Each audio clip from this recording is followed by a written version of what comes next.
Well, sadly, I do not own a wife beater. Otherwise, I would be, I would be willing to at least indulge the suggestion by Radical Bacon in the live chat that I switch from blue lighting to bisexual lighting and wear a wife beater. Unfortunately, no wife beater. I do, however, someone in the chat guessed correctly that I would be drinking an iced tea and that there would be blue background lighting. And that is correct. Although, at a moment's notice, I can change that to red or green or just back to blue, because honestly, you're not supposed to be looking at the background. You're supposed to be looking at this right here. Anyway, hi, everybody. Thank you for joining me for another live stream, for another edition of Ask Away. As usual, I will be answering questions that were pre-submitted by Patreon patrons to start with, and in the case of Radical Bacon, just barely pre-submitted, submitted not at the last second, but I think the last minute, technically, but very much appreciated, and I can't wait to get to that question. But first, let's get to some of the questions that were submitted a little bit before that by my wonderful patrons on Patreon who enable me to do this ridiculous thing that I do for a living. So, first question is from Daniel Zafer Joyce, who says, in response to your Facepalm 5 from January 21st, is it possible your "to hell with you Clemson Tigers" comment was a bit strong? On one hand, I completely agree that if it was me who was invited to the White House, my response would be, go fuck yourself, you racist, fascist piece of orangutan shit. But is it fair to ask an entire team of essentially children, 19 to 22-year-olds, to take that kind of stand? When writing off someone because they show support for a racist, fascist imbecile who is destroying our democracy and our economy, where do we stop? I caught my own brother cyberbullying David Hogg on Twitter, and while calling him on it and basically saying to hell with you for these hateful tweets didn't help him stop being a Trump supporter, it did embarrass him and helped curb the behavior. But should we say to hell with the rest of the 49ers for not also kneeling with Kaepernick? Do people who don't actively protest deserve outright condemnation at this time in American politics, especially if doing so could cost them a great deal personally? Where do you think we should be drawing the line? Also, what is your hat? Is it the same hat, or do you have multiple duplicate hats? Both excellent questions. One much easier to answer than the other, and I suppose you might be able to guess which one is which. That is a really good question and a really tough question. Where do we draw the line? Personally, I mean, when I said to hell with the Tigers for accepting the invitation to the Trump White House, I mean, I totally meant it. I felt it in my heart, and I still mean it today. I honestly believe no matter who you are, the only appropriate response to Trump inviting you to the White House is to tell him to fuck off and to not go.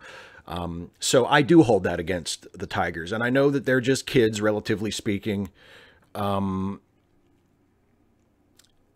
know that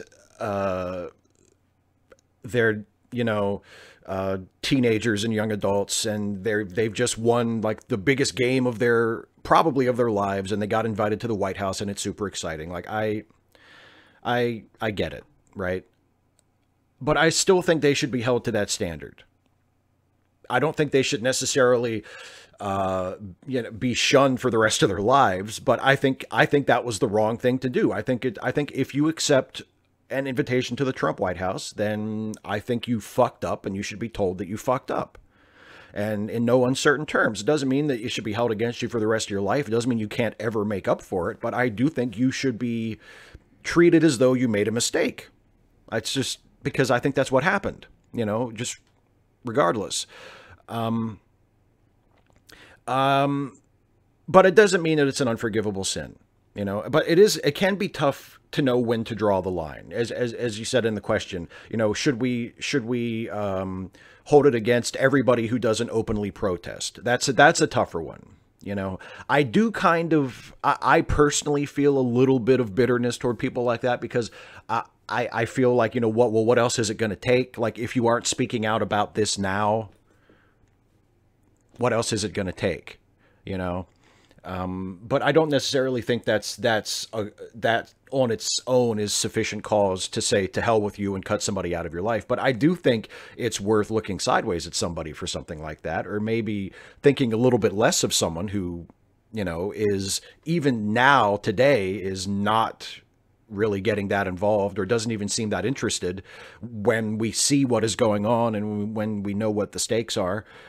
So yeah, I don't think it's necessarily justification to completely cut people off for things like that. I don't think we should draw the line that sharply and that harshly and say, if you are not 100% vocally, actively, energetically against Trump at all times, then you can't play with us. I think that's too strict of a standard.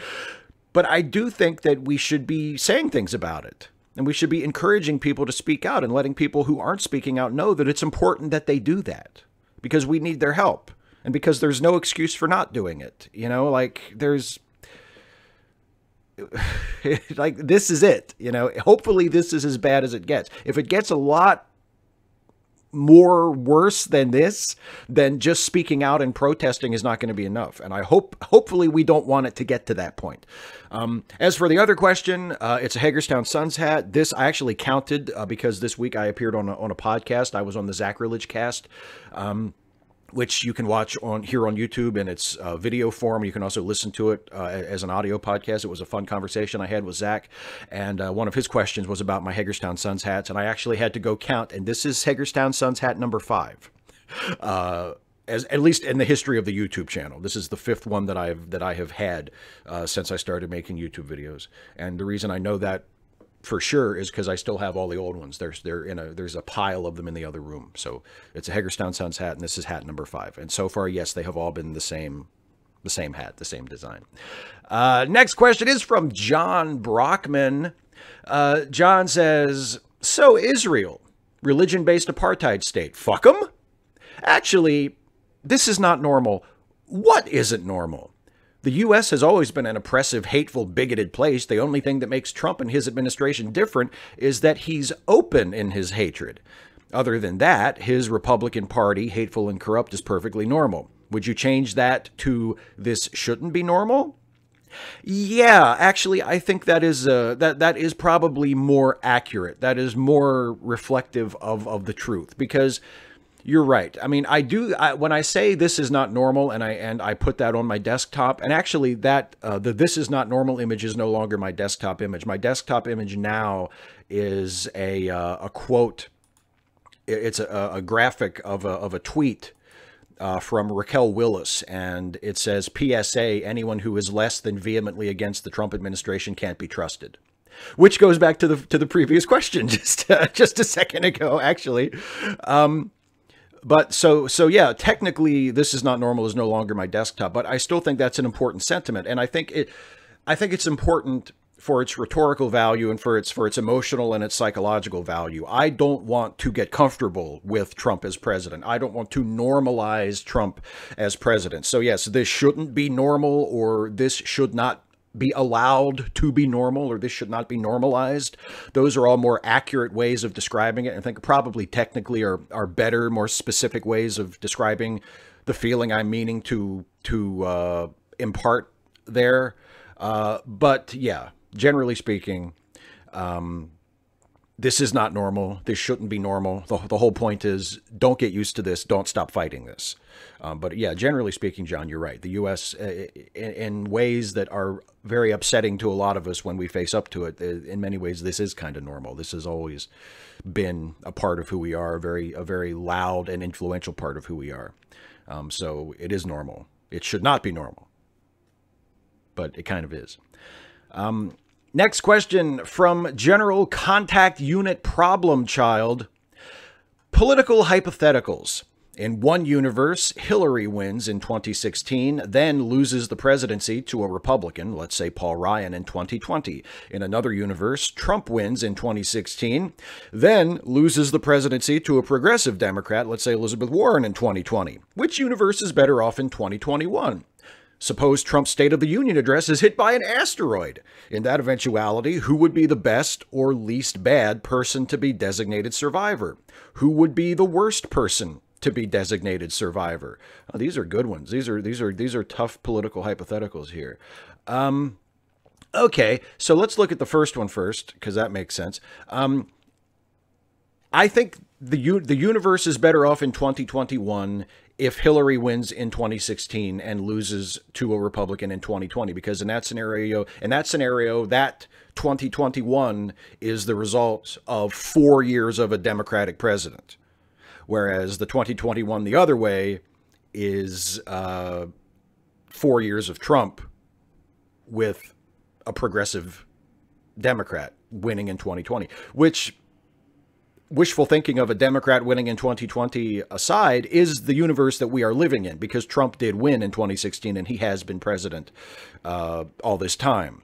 So that's the universe we're living in. So the question really is, would it have been better if Hillary won the presidency? And I think, yes, of course it would have been. It wouldn't have necessarily been great. Hillary might not have been the most awesome president ever, but would it have been better to have Hillary, or really any Democrat, in the White House, signing legislation, driving policy, appointing Supreme Court justices? Yes, of course it would have been better. So yes, the universe in 2021 would be better off if Hillary Clinton had won in 2016, even if she had lost to a Republican in 2020, because you would have had 4 more years on top of the 8 Obama years of a Democrat in the White House, as opposed to Trump in the White House, plus the Republicans running Congress. Now, as for the State of the Union address bit, if the State of the Union address had been hit by an asteroid, who would be the least bad designated survivor? Good Lord, I have no idea. How do you pick the best turd from a fucking unflushed toilet? I mean, like, I don't know. I mean, a few months ago, I guess I would have said Mattis, but Mattis isn't there anymore. And Mattis is by no means ideal, but he was probably the least shitty of a shitty group. I'm not sure who I would say now, to be completely honest. And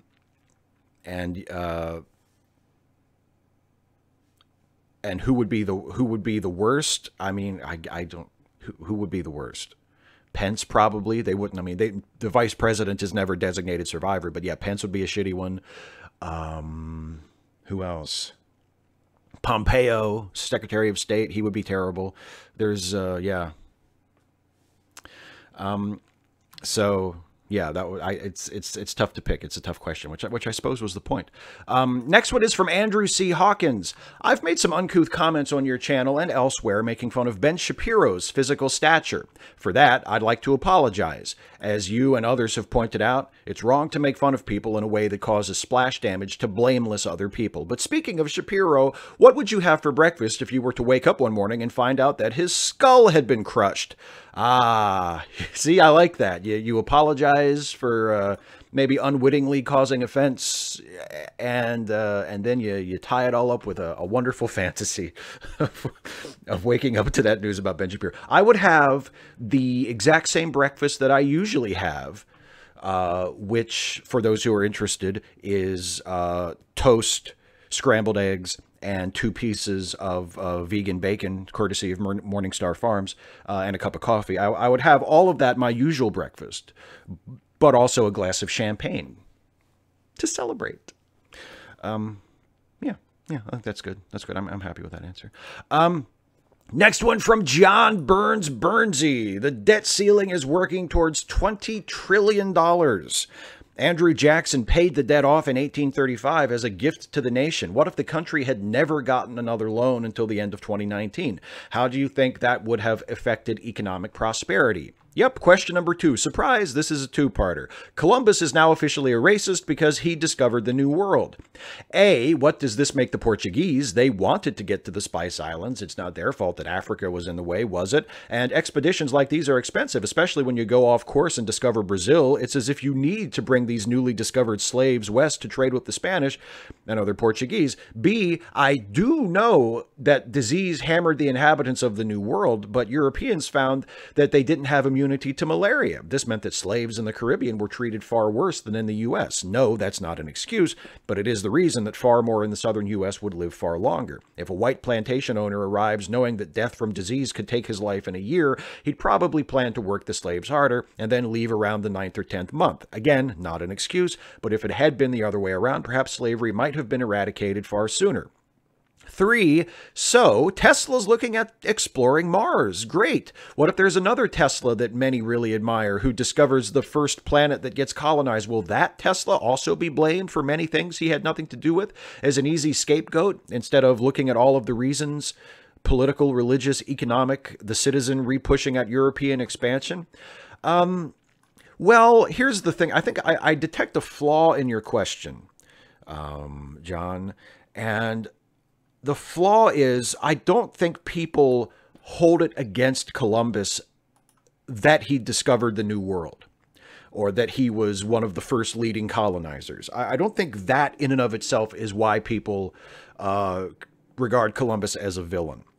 It's all the stuff that he did that, despite how you, I think, frame it in your question, I don't think you can say that he had to do any of that. He didn't have to enslave people. Yeah, okay, if you want to write off the, bringing diseases that they had no immunity to, you could say, well, that was very reckless and very thoughtless, but, people didn't really know how diseases worked back then. He was ignorant of how that worked, probably. So maybe if we want to be like way more generous to Columbus than he probably deserves, we can say, oh, we can't really blame him. He didn't intend to bring those diseases to people. That just kind of happened because everybody was a dipshit back then and nobody knew about germs. Okay, fine, whatever. I don't really feel like extending him that level of understanding, but if you want to, that's fine. But he didn't have to take slaves. He didn't have to rob them of their resources and their money. He didn't have to obliterate their societies. Like, it's not that he discovered the New World. It's that he discovered the New World and he ravaged it and exploited it and depredated it and enslaved its people. And set an example for all the other Europeans who followed him to do the same thing for centuries. That's why people have something against Columbus. It's not the fact that he discovered it. So if someone lands on Mars and colonizes Mars, no, they won't necessarily be considered a villain in the future because they were the first ones to get to Mars, unless they get there and it turns out there are people living there already and they exploit and ravage and destroy those people the way Columbus and the other European explorers did. Then we would have a problem. But it's not the fact that Columbus discovered the New World that makes everybody hate him. So I think that is a flaw in the premise of the question that I see. Next is a question from James Dodd. What do you think of Liam Neeson and the outcry over what he said? I've read about it and listened to it. He seemed to be talking in complete self-disgust over his previous behavior, and he even explains how wrong he thinks his behavior was. To me, this comes across as a really extreme case of someone getting a media kicking for something they did years ago, in this case decades, which isn't relevant today. He even says that he was wrong back then. We've all said and done shit in the past that we're not proud of. Just curious as to what your take on it is.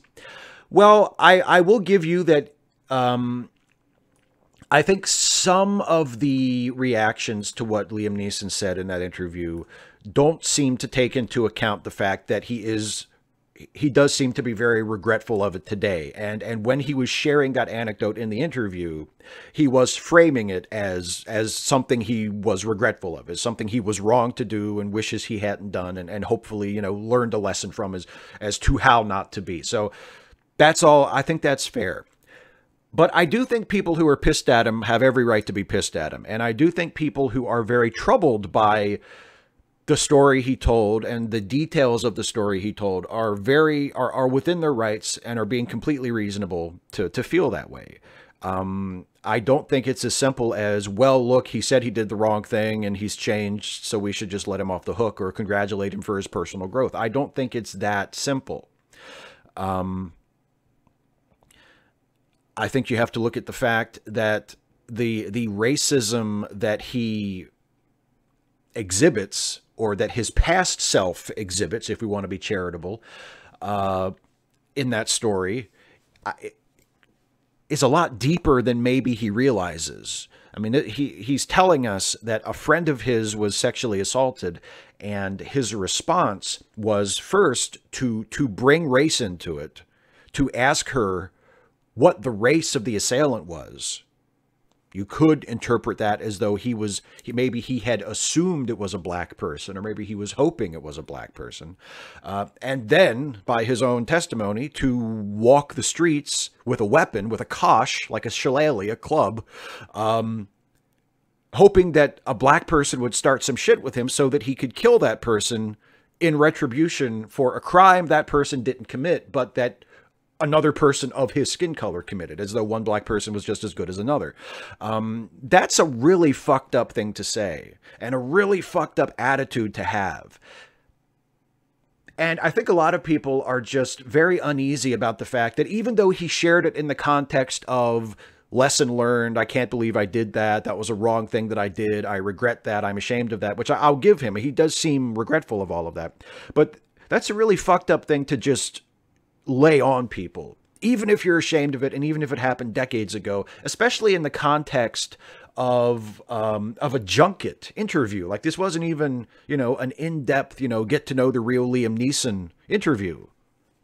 It was at a press junket, and he just kind of lays this on everybody. And it was a long time ago, and he has changed according to his own telling of it. He sees why that was a horrible thing to do, and that's great. But people, especially people of color, are still completely within their rights to hold that against him, and to think less of him for that, and to look at him kind of like, oh, Jesus, really? Because I can't stress this enough. It's a really, really fucked up thing to think and to do and to try to do. There's no excuse for it at all. And it goes beyond, and that's how I learned how pointless it is to attempt to take revenge. That's how I knew, how fruitless vengeance is. Like, it goes a little bit beyond that. It testifies to a very, very deep-seated, reflexive kind of racism and instinctive racism that I think some people are worried would still be there. So I think it's completely reasonable.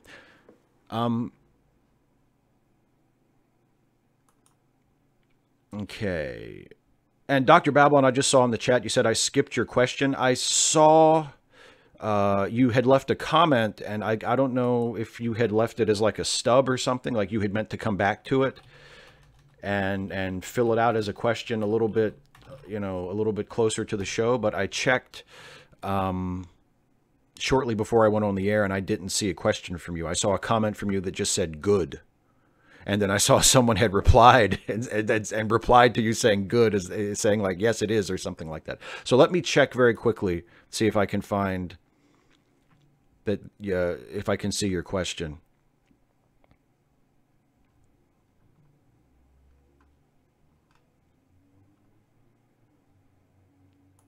I did put in Radical Bacon's question, and she got her question in like at the last second. So let me check.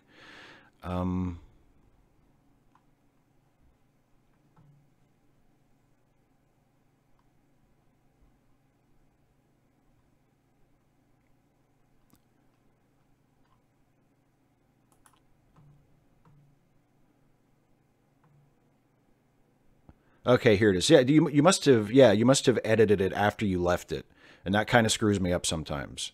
I think it would be better to leave the question in its final form, like before the show starts, than to leave a comment that isn't the complete question, and then come back and edit it later, because I don't always necessarily notice that.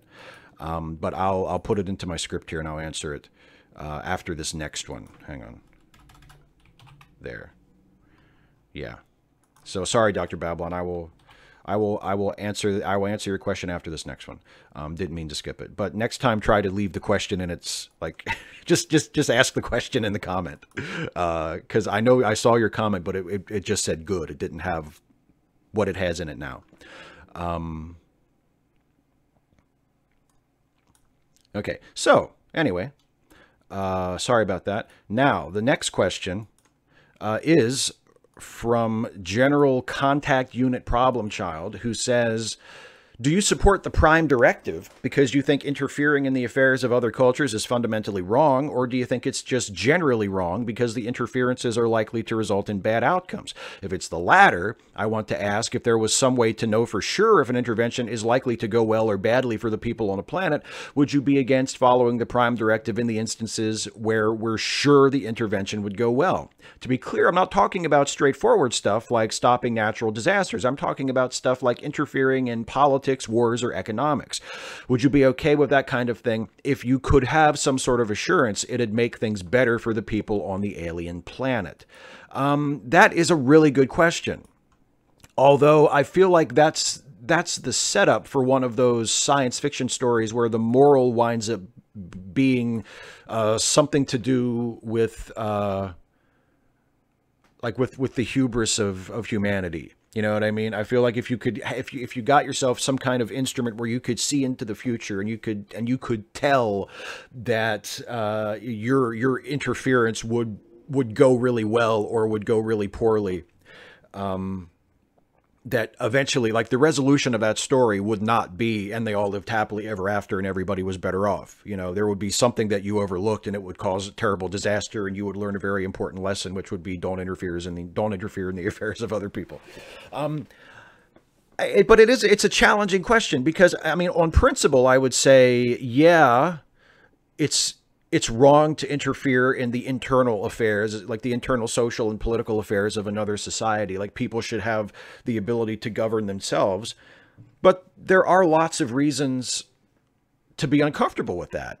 You know, if for instance, if you had this time machine or whatever that allowed you to see the future, and you could see that you could interfere to, say, influence the outcome of an election in another society, and that as a result of the outcome of that election, LGBTQ people would gain equal rights that they didn't have before.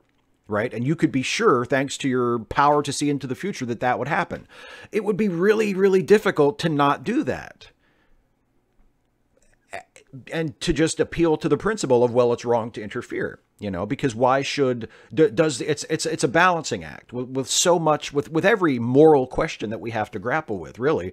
It's a question of balancing interests and balancing outcomes, and what right is more important to respect in that case. The right of the society to be autonomous and to govern itself without outside interference, or the right of the LGBTQ population in that society to have equal rights and have a better quality of life as a result of your interference. And that's a tough question. And I think that's kind of the point. Like, I don't know what I would do. I do think it's a sound principle to say don't interfere in the inner workings of another society. Even if you can foresee the results, I still think it's a sound principle to say it's best, as a rule, to not interfere in the inner workings of another society, even if that society is going wrong. There are times when I think it's good to disregard that principle, but I think it, or, you know, we can think of situations where it could be, but in general, I think it's a sound principle. And I can't really give you like a definite answer, like, okay, this is what I would do, or this is what I wouldn't do, because no matter, it's one of those situations where, no, if it really happened and it was up to me, no matter what decision I would make, I would find myself questioning whether or not I should have made the opposite decision, even if I could foresee the results. So it's a very tough question and a very difficult situation to be in. But that's all I can give you. Okay, now here's Dr. Babylon's question. And again, sorry for missing it if it was my fault for not putting it in here earlier. So Dr. Babylon's question is, Steve, last Sunday, I went to the African American History Museum with my girlfriend. Don't ask me why I thought that was a good idea for a date. Prior to going, my girlfriend jokingly asked me if I was ready to feel white guilt. And I said, I don't feel white guilt for the same reason I don't feel white pride. I lack that emotional connection. I know I live in a white supremacist country, but I didn't create this system. And then I went on to proclaim this aloofness let me objectively recognize my own privilege, and that America could only stop being a white supremacist country after a majority of white Americans were able to do the same. After we exited the museum, my girlfriend asked me, "Do you still not feel white guilt?" And I admitted that I did. In retrospect, I've been detached from whiteness my entire life, and it has always led to a recognition of my own privilege. In fact, it was part of the colorblind privilege blindness I exhibited as a libertarian Republican. Thoughts on this? My girlfriend and I also talked about gender politics and how well would either of us be able to handle life in a gender role reversed alternate universe. How well do you think you'd cope? What do you think would be the most problematic for you? Well, first of all, I mean, I congratulate you on your honesty, and both your honesty in sharing all of that in your question with me and with everybody else watching, and also in sharing your honest reaction with your girlfriend when she asks you, you know, or do you still not feel guilty? The word guilt is a tricky word, because depending on how you interpret it, I don't really feel white guilt either. But I feel an awareness of privilege. I feel an awareness of injustice and inequality, and I feel a responsibility to try and do something about it. I feel a kind of, I guess you could call it a kind of collective guilt. You know, I don't feel guilty in the sense of having done something wrong, or guilt in the sense of responsibility, but I feel guilt in the sense of I'm aware that I have advantages that I did not earn, that other people don't have. And I think that is what is often characterized as white guilt. I definitely have that. And whether you choose to characterize it as guilt or not, I would look twice at anyone, especially a white person, who went through the African American History Museum or had any kind of experience where they learned something about the history of African Americans and the history of oppression and segregation and slavery, and was not profoundly moved by it and did not come out feeling a little bad as a result of it. I feel like that's just a natural, empathetic human reaction that you had, you know. And I full disclosure, I have not been to the African American History Museum yet. I know it's been open for a few years, and I've been to DC, I think twice since it opened, and I just haven't been. I should go, especially since I live so damn close to DC. I should go, and I mean to go at some point. I just haven't been yet. But I think that's just a natural reaction. And yeah, I do think in a sense your objectivity, your aloofness, your detachment from quote unquote white guilt, I mean, if it does give you an awareness of your privilege, then I think it's a good thing.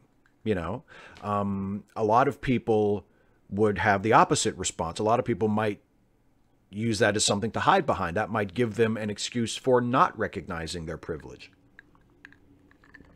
You know, or they would use it as like a conversation stopper. They would say, well, I'm not guilty because I didn't do anything wrong, you know, and that would be it.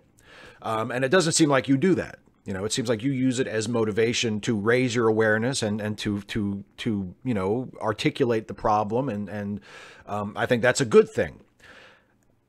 As for the gender swap thing, yeah, I don't know. I mean,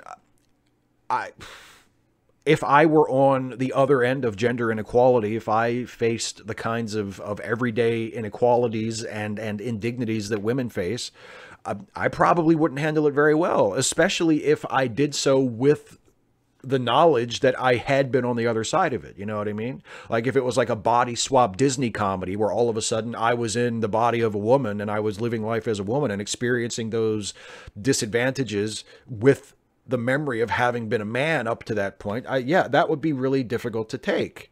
You know, that would be a massive adjustment, because I do think my understanding, based on what I observe and what I've heard women tell me about how it is to live in the world as a woman, that it's very different, and that there are challenges that they face that I as a man just it would never even occur to me. So I don't think I would do very well. You know, I don't think I would be very happy. And I think I would emerge from the experience being even more pissed off about gender inequality than I am already. Next question is from Eric Uterdahl. If you visit Sweden, could I buy you a beer? Oh, I love the short questions when there are so many of them. Yes, I don't know if I'll ever visit Sweden, but if I do, yes, absolutely, you have total permission to buy me a beer. And I thank you ahead of time for your kindness and your generosity. Here's another one from General Contact Unit Problem Child. A lot of hardcore atheists say raising your kid to believe they'll go to hell if they misbehave is psychological abuse. Do you agree? If yes, what, if anything, should be done about it? Should psychological abuse ever be considered sufficient cause to remove a child from their parents' care? Well, the second question there is easy. Yes, psychological abuse should absolutely be considered cause to remove a child from their parents' care. Psychological abuse is a form of abuse, and abusive parents, I think, should not be entrusted with raising children.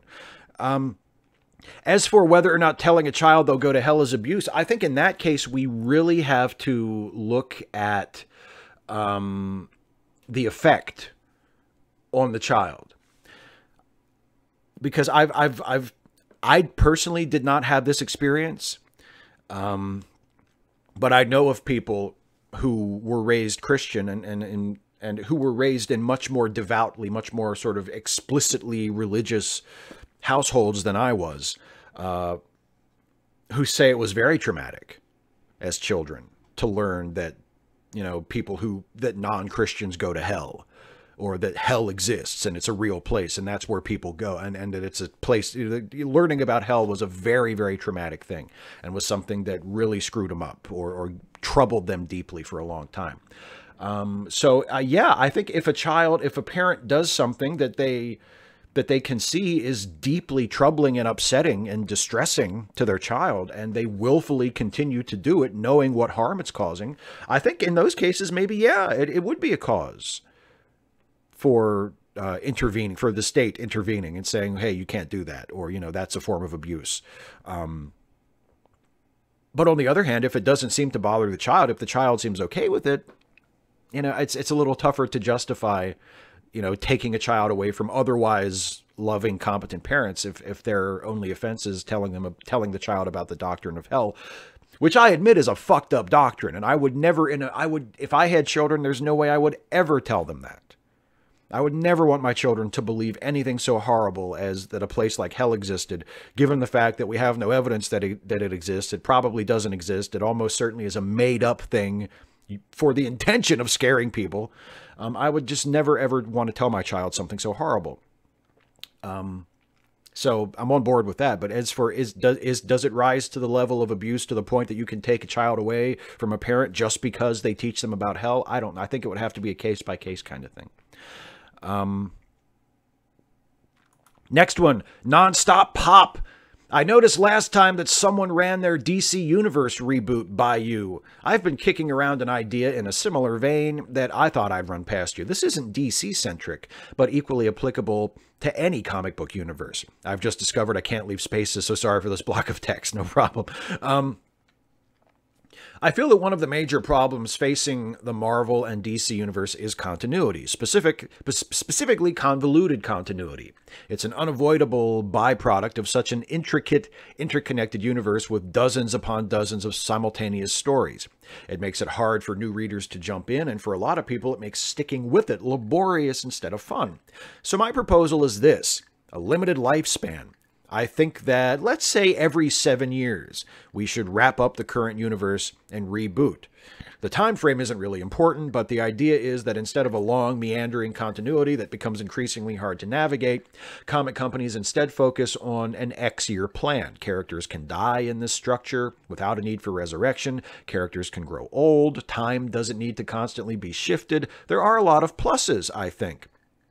Also, it makes writing a compelling and satisfying story arc easier to my mind, and it opens things up to experimentation. Want to try something really unusual with Batman? Go for it. If it doesn't fly, we'll have another chance in a few years when we wrap up this continuity and begin again. I feel like, as a business plan, this would work well for the comic industry. It would keep new readers coming in regularly. It would make jumping in part way a lot easier. It would make the planning of major crossover events a lot easier. And it would provide a lot of opportunity for variety. What are your thoughts? I think there are certainly advantages to it, although I feel like the problem that it means to solve could be solved a lot more easily if people just lightened up about continuity. And I know that's a lot to ask. I think it would probably be easier to get a lot of comic book fans to accept rolling 7-year reboots than it would be to just say, look, just lighten up about continuity. It's all made up anyway, folks. Like, just, you know, if a new creative team comes on a book and they want to shake things up a little bit and tell stories a little differently, I mean, just let them do it. And if it doesn't match with continuity, who cares? It's all made up. Just let the writer and the artist do what they want. I feel like that's a better solution. But I also think that's a less realistic solution, because I know a lot of comic book fans, just like a lot of, you know, Star Trek fans or whatever, they just would not sit still for that. They would not like that at all. They would not get it. They would not appreciate it. They would not see it the way I see it. So the rolling reboot thing might be a good idea. The only concern I would have would be that it would get repetitive. Because if you're starting over every 7 years, if you're rebooting the universe every 7 years, I feel like there would be the temptation to retell the same stories over and over again. And that doesn't, we've seen, like with the various DC Comics reboots, that doesn't necessarily happen. It's not like every time they do a reboot, they go back and they retell Superman's origin story again, or they retell Batman's origin story again and again and again. That doesn't really happen. But I feel like eventually it might get to that point where the new writer or the new creative team feels like, okay, now we're going to do our version of whatever, the origin of Spider-Man, or the first year of Spider-Man, or the first year of the Fantastic Four, or whatever. And you would just end up getting variations on the same story instead of having new creators come in and get really, really creative, you know? So that would be my concern with it. But I think it's, yeah, I mean, if you're really, really hung up on continuity, and long, tangled, convoluted continuity is a barrier that keeps you from jumping on and becoming a new fan of a book that has been running for a long time. Yeah, the 7-year rolling continuity might be an improvement, might be a good idea. Again, it wouldn't be my preferred solution, but my preferred solution is that everybody just ease up and not really care that much about continuity, which I realize is like asking a flower not to turn toward the sun. It's just not realistic. Next one is from Neo Normie HC, Social Libertarian for Life. Chapo Trap House have been doing a very funny tabletop game version of the Call of Cthulhu with Pizzagate and the Russian control of the U.S. president. Have you ever considered doing your own SJW Dungeons and Dragons, containing mockery of people like Sargon of Akkad, the Amazing Atheist, and Atheism is Unstoppable? As you can do it maybe as a Patreon group thing, with Patreons offering Monster and Demon Mancers of the Dark Gama Gate and the Brotherhood of the Intellectual Dark Web, with Spider Masters Rubin and Jordan B. Peterson, with you, of course, as the Dungeon Master. It could be fun, inventive, and give your Patreons a feeling of taking part in something. I'm sure that there are some people who would like that, but you're barking up the wrong Dungeon Master, because as I think I have mentioned once or twice before, I've never played Dungeons and Dragons or any kind of like tabletop role-playing game. I've never wanted to. It's never interested me in the slightest. It's never seemed like it was remotely my thing. All power, all the love in the world to people who like that. Right? I know a lot of people who watch my stuff love D&D and love tabletop gaming, and I think that's awesome. If that's your thing, go have fun. Please don't let me stop you. But it's not my thing. And what you describe in your question just does not sound like fun to me at all. So I would definitely not do that. I don't like role-playing games, and I would not want to, even in a satirical way, I would not want to devote time and energy to creating something involving the personalities that you mentioned in your question, because I don't think they're worth the time. I think the best thing you can do with all of those people that you mentioned is to ignore them, and to encourage other people to ignore them. So I wouldn't do it. It's just not my cup of tea in any way.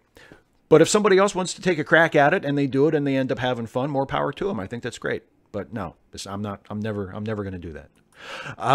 Next question is, sorry to piss on your parade, but that's just not going to happen. Next question is from Bruce Bartup, who says, Steve, I'd be grateful for your initial take on surveillance capitalism, what Google and Facebook did, robber baron conduct in stealing our minds as shown in likes, shares, etc., and letting AI of increasing sophistication loose on that copy of our minds and coming close enough to being able to predict both buying and voting behavior and selling results and sometimes data to others with even better analytical tools. If you can predict behavior of small groups or individuals, you can arrange influences and influencers like videos and the alternate influencer network to brigade a referendum or steal an election. Do we keep calm and carry on, or panic now and avoid the rush? Surveillance capitalism's proprietary digital architectures, what Shoshana Zuboff calls Big Other, are designed to capture and control human behavior for competitive advantage in these new markets, as the production of goods and services is subordinated to a new means of behavioral modification that favors private market outcomes free of democratic oversight or control. There is always some such noise. She's flogging a book, so my skepticism is high, but this feels different. Well, yeah, I mean, I think we have to be skeptical of being too alarmist, but, you know, there's also a part of me when I read stories like that, that I feel like if I could truly fathom the problem, if I had truly internalized what is going on and what it means and what the potential ramifications of that kind of large-scale data mining and data analysis are, I would probably be terrified. And the worst part of it is, as is said in the one of the last lines of that quote in your question from Shoshana Zuboff, I presume is who you're quoting there. Free of democratic oversight or control. There are companies, private companies, that are able to do this. They're able to collect this information and analyze this information and formulate predictions on this information and exploit this information to profit and also to manipulate people in order to increase their profits, et cetera, et cetera. And there's really not any oversight to it. There's no regulation of it. There's nobody looking over their shoulder going, whoa, no, you can't do that. So they're doing all of this and creating very powerful predictive algorithms and doing it mostly in the dark, mostly without anybody watching that has the power to stop them or even to fully know what they're doing. And I think that's a problem.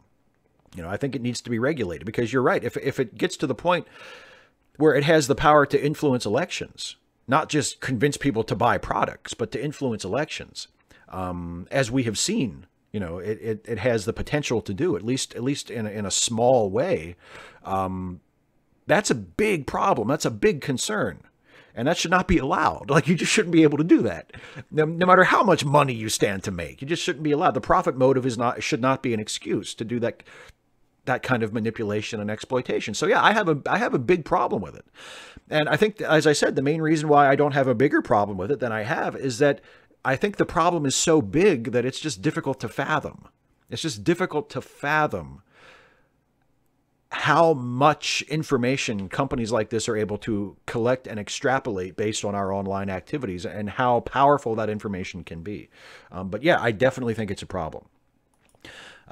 Here's the next one from some random geek. Hey, Steve, don't worry. I will make this quick or as quick as possible. Please remind your audience of the links below the description to help out our comrades with their crowdfunding, Aaron, Joanne, and Phoenix. That's right. Our friend and comrade have changed her name from Ashley to Phoenix and changed the name of her YouTube channel from Electric Mayhem 87 to Phoenix Rising 87.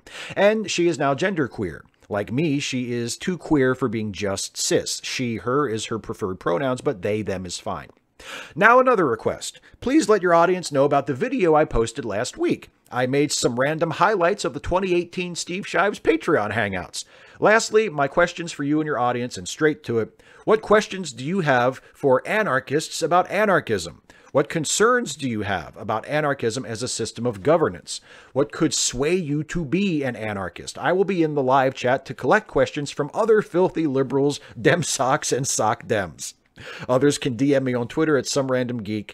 Thank you very much. Potential Comrade Steve. Well, thank you as always, Comrade Geek, or since I'm not a communist, I don't know if I could call you comrade. Friend Geek.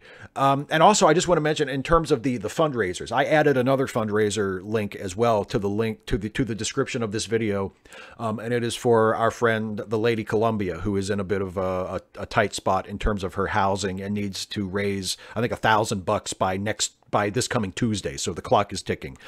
So if you can spare a few dollars to send her way through her PayPal is linked in the description as well, in addition to Aaron and Joanna and Phoenix. So please, if you can share those or contribute to any or all of those, that would be fantastic and greatly, greatly appreciated. And any questions for an anarchist about anarchism, please take some random geek up on his offer and leave questions. Either send them via DM on Twitter as requested, or ask them of him in the live chat right now if you happen to be in the live chat and that's something that you want to know about. Go for it. And I would be interested to watch that video or to read that later on, because anarchism is something that I have only just sort of dipped my toe in, and I can't really even think of a question at this point. What would I ask? You know, other than just the vaguest possible question that I'm sure anarchists are just tired of hearing, like how would that work? So please take him up on his offer and ask some questions if you are curious about anarchism and you want to hear an anarchist answer your questions. Next question for me is by Nick Anderson. Another easy one. I love the easy ones. Under which circumstances would you accept eating pineapple on pizza? There would have to be two very specific conditions in place. First, pineapple pizza would have to be available. And second, I would have to be hungry, because I like pineapple on pizza. I have no problem with pineapple on pizza whatsoever. In fact, I think it's kind of good. It's not my favorite, but I think it's kind of good. I would not turn it down. So the conditions don't have to be terribly strict for me to eat it. Next question from By the Lake 23. Any chance we could organize to do an Outrage Brigade t-shirt and possibly other merch? I'd seriously get one. Perhaps a Patreon reward or something? Please consider it. That is a really great suggestion, but I don't really think Outrage Brigade is my deal. You know, I don't think I can claim that, and I wouldn't want to. I think it was co-opted originally, I'm pretty sure, by Stephanie Zvan and Manette Richards, and they were the ones who offered the Outrage Brigade badge sticker as a reward for their fundraiser for the Secular Women Work Conference. I don't know if they were the first ones to sort of co-opt it and claim the title Outrage Brigade, but they were the first that I can remember. And also Christie as well. Christie Winters has used that title and adopted that as sort of an ironic, you know, badge of honor, a lot more than I have. And Kevin too, Kevin Logan, I think has said Outrage Brigade a lot more than I have. So I'm very proud to be considered a member of the Outrage Brigade, and I would not shun the title at all. I think the company that I keep when I am described as part of the Outrage Brigade is very good company. But I don't really think that's mine to profit off of. I don't think it's not really my place to be like, I'm selling Outrage Brigade t-shirts. I mean, nobody's copyrighted it. It's not anyone's like sole intellectual property. But it just wouldn't feel right for me to sell t-shirts of it, because I didn't really come up with it. I'm not the one who reclaimed it. It's not really my deal. But if somebody else came up with it, I would definitely buy a shirt and point people to where they could go to get one themselves. Matthew Datcher. Steve, you and Christy have been dragging me to the political left since I discovered your channel several years ago. However, my libertarian leanings still poke through sometimes. I've been thinking recently about the concept that political power that you wouldn't give to your political enemy, you shouldn't give to your political comrade. This gets into the idea of fixing government by electing the so-called right people. Now that we've seen attacks such as net neutrality on the regulatory side and ACA on the legislative side, what are your thoughts on political powers and how much we as citizens should cede to the government? This is a challenging problem, and it's like the central problem of government. Like, what power do you give the government to do, and what power do you reserve for the people? And it's tough to know where to draw that line. And I think it's fair to expect that line will be redrawn from time to time. And in some generations, it might be a little bit further over to the side where government will do more, and in other generations it might be, okay, you know what, we're more comfortable limiting the role of government a little bit and giving people more of an opportunity to do things for themselves. I think it's a movable thing. But I don't know about, I mean, there is a certain wisdom in don't give political power to your political allies that you wouldn't give to your political enemies. But on the other hand, I mean, there are certain political powers that could be exploited by unscrupulous people to harm you no matter what. You know, the power of the vote, the power to draft legislation, the power to enact laws. I mean, these are basic powers of government. The power to levy taxes. These are basic powers of government that I think any government, to be effective, has to have. And they can be used in the wrong hands to hurt people needlessly. They can be used to be very destructive. You can, you know, give that power to a comrade and it's fine, and you give that power to an enemy and it's a disaster. So I think there's limitations to that philosophy. You know, I mean, yes, of course, I would much rather a comrade be in charge of the government than an enemy, but that doesn't mean I would say, well, I don't want my enemy to be able to decide what the taxation levels are, or to make the laws or enforce the laws. So I shouldn't give my ally that power either. It just, then you wind up with a government that just doesn't work. And I mean, and in the minds of a lot of libertarians, a lot of right libertarians, I think that's the point. You know, I think they would be like, well, good, don't give government the power. You know, that's the whole point. But to me, it's just a matter of where do you draw that line. I think Thomas Paine once said something like, the power, the size and the power of government should be proportionate to the people's abilities and the people's needs. You know, if there are things that the people need that they cannot provide for themselves as individuals or as private entities, then the government should step in and provide for those needs. And if those needs are able to be provided for without the government's help, then the government should shrink back and not take on that role. And I think that's probably the most reasonable way of looking at it that I can think of. And that's why I say it's a line that should be drawn and reevaluated and redrawn from time to time as the needs of a society at that moment in history change. But yeah, I think it's again, as I have said multiple times throughout this live stream so far, it's a tough question without a simple answer, and to the point that I'm not even exactly sure what my answer would be. If it were, you know, a decision that I was forced to make. And by the way, I was just kidding, Matthew. I'm not going to turn on you.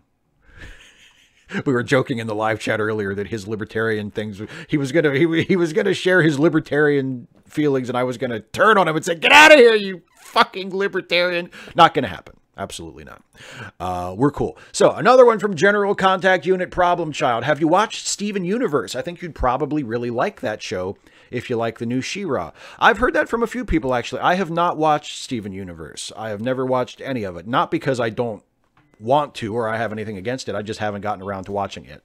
But yeah, I really like the new She-Ra. So if that means I will like Steven Universe, then I can't wait to watch it, which hopefully I will at some point. I just haven't gotten around to it yet. Next one is from Joe McLaury, putting this question up late enough that I just saw today's Whirlpool. It must have been hard to say those lines without breaking character, and it made me wonder about how long filming tends to take you. Also, watching the last Ask Away, you missed my question. Do you think once Trump is over that we are more likely to see laws being passed to prevent such things happening again? Like anyone who runs in a general election has to disclose their finances? Or that things just get worse from here and the discourse gets uglier along with lowering the standard for who the major parties will support? Well, let me answer the last question first, because that's an overdue question that I didn't answer last time, and I think it's the more important question. You know, I do think if Democrats maintain control of the House, and if they're able to gain control of the Senate, and especially if they're able to gain control of the White House, I do think there will be some laws passed to prevent some of what Trump and his campaign did in 2016 and leading up to that election. But I don't think that'll fix everything. You know, I mean, you can't legislate away all of the problems that led to Trump. And one of the, I mean, as John Brockman pointed out in his question, there are certain factors that led to the ascension of Trump that have always been present in American society, and it's not a matter of the law; it's a matter of our culture, of our society, of our priorities, of our prejudices, and our bigotries and our biases. And those are things that you can't necessarily fix by passing a law. There's a certain responsibility that the population has, that the people have in a democratic society, that you just can't get rid of with any amount of regulation. And there are certain things that you can only safeguard against them so far, and then it just becomes up to the people.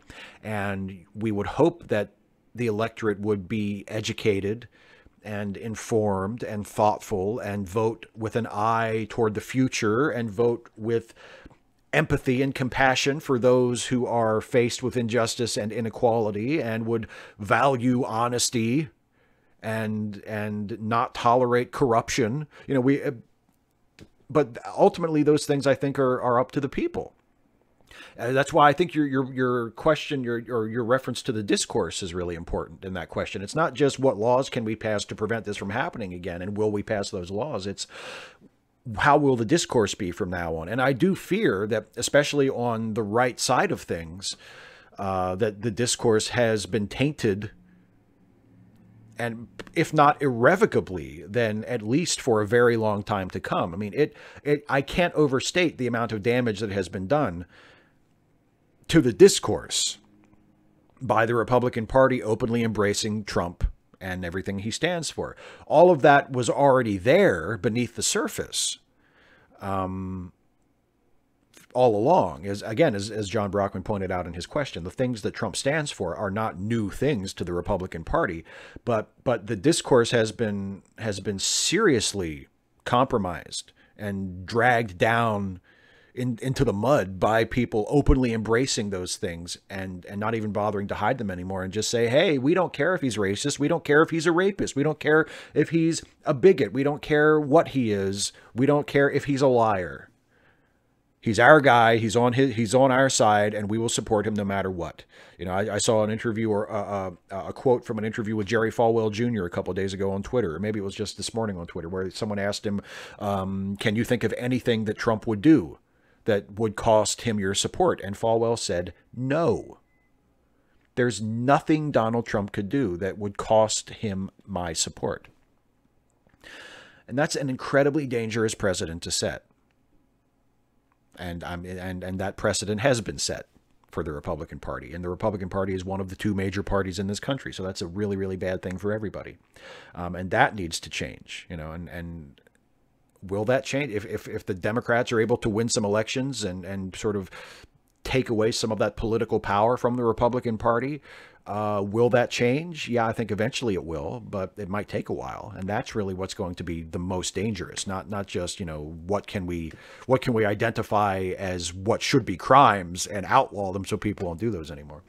As for the whirlpool, the problem isn't cracking up. I don't think I cracked up. Actually, for today's episode, there were a lot of double entendres. There were a lot of like really, really dirty double entendres.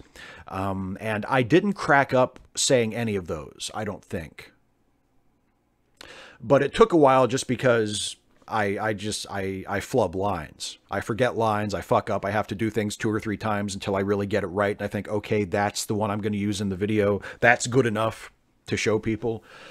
So it takes the whirlpool that I put up today, actually shooting it, once I got all the lights and the backdrop and everything set up and I was just in front of the camera doing the lines, that took about an hour to get everything that I needed.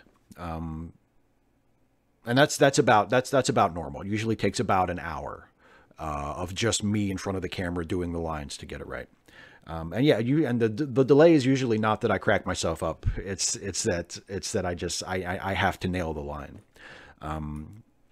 Last question from Radical Bacon, who got it in right under the wire, right before we went on the air. So I met a guy and we like each other. The problems are, one, we're both in demanding college programs, and two, he has some past relationship trauma he's still working through. How doomed is this? Well, look, I'm not going to tell you that it's doomed. If you're excited about it and you like the guy and he likes you and you're, you have hope for this and the prospect of being together makes you happy. I mean, I'm not going to tell you it's doomed just because you're both really busy and he has some issues that he's still working through. I mean, if you like each other and there's no reason not to, then I think you should go for it. And I wish you the best of luck. I hope you have a good relationship and I hope you make each other very happy for as long as you're together. I'm not going to tell you not to do it. I'm not going to try to pour doom and gloom on it and say, oh, no. Sounds like bad news to me. I don't want to be that kind of person. I don't want to be that kind of friend, especially since I don't know the person. Like if I knew the guy and I knew that he was bad news, like that he was dangerous or a piece of shit or whatever, that I had some reason based on knowing him personally to warn you and say, this isn't going to work out. I wouldn't do this. Don't get too attached to this. Like then I would totally do it. I would want to be a good friend and say, I don't know. I don't think this is the right thing. I think you're going to get hurt here, but I don't know that. All I know is what you told me. And as far as I can tell, based on the very limited knowledge that I have, I'm not going to tell you not to do it or to go in assuming that it's doomed, because that might be like kind of a self-fulfilling prophecy. Like, well, if you go into it expecting it to end at any moment or expecting it to all, blow up, then that might happen, and I don't want to do that. If this is something that you're excited about and you like each other, then I think you should explore it and see where it goes. And hopefully it works out. And if it doesn't work out, it's not the end of the world, unless it is the end of the world, but it probably won't be, And as I always say to anybody who asks me relationship advice, I'm so sorry that I can't give better relationship advice. I really am. Okay, now that's the last of the patron questions. Now, last time we did this and it worked out pretty well because it took me over an hour to get through the patron questions, and I haven't gotten to the live chat at all. So, instead of doing a lightning round, I'm just going to spend like 20 minutes or half an hour just hanging out with you all in the live chat and answering whatever questions come up. So does that sound good? We won't do a lightning round. We'll just do like we did last time, and I'll just talk to the chat for the last half hour or so of the show, and then we'll wrap it up and call it a night. And everybody can get on with their lives, okay? Sound good? Cool. I'm not really waiting for a response. This is what I'm doing, but I'm hoping that it's okay with you.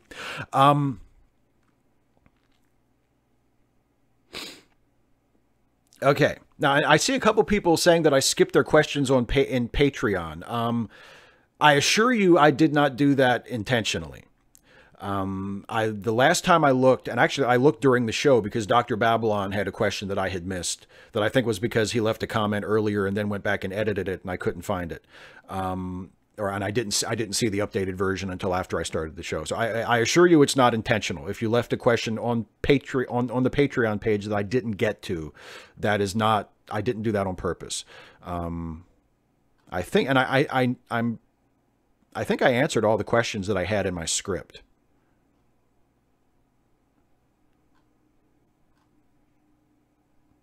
Yeah, I'm just looking through again.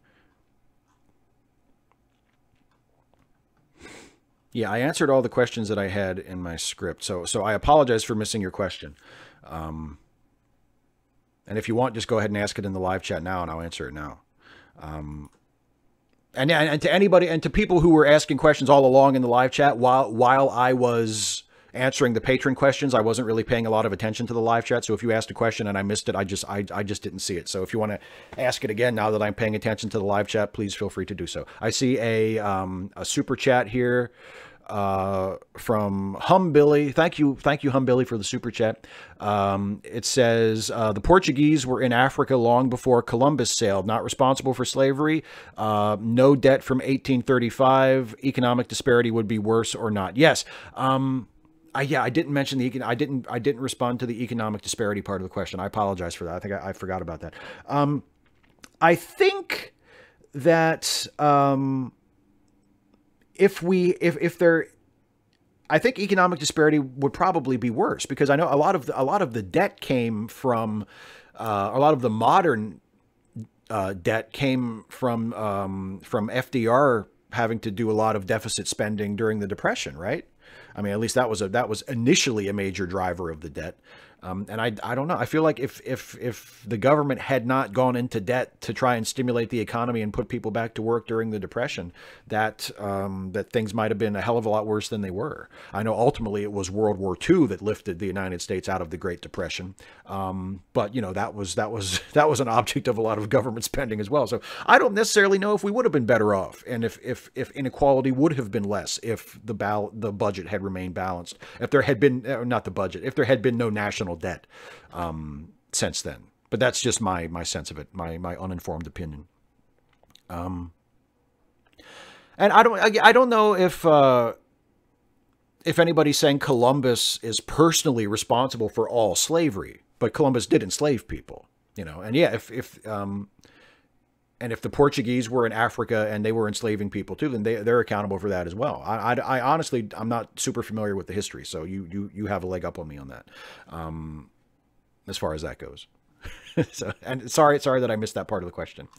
Now let me go back and see all the questions I've missed. Oh yeah, and Some Random Geek says people can leave questions for anarchists in the comments below the video after the stream ends as well. If you don't see this during the live portion and you can't participate in the live chat, you view the video after it's already done, you can leave a comment if you have a question for an anarchist about anarchism. You can leave it there.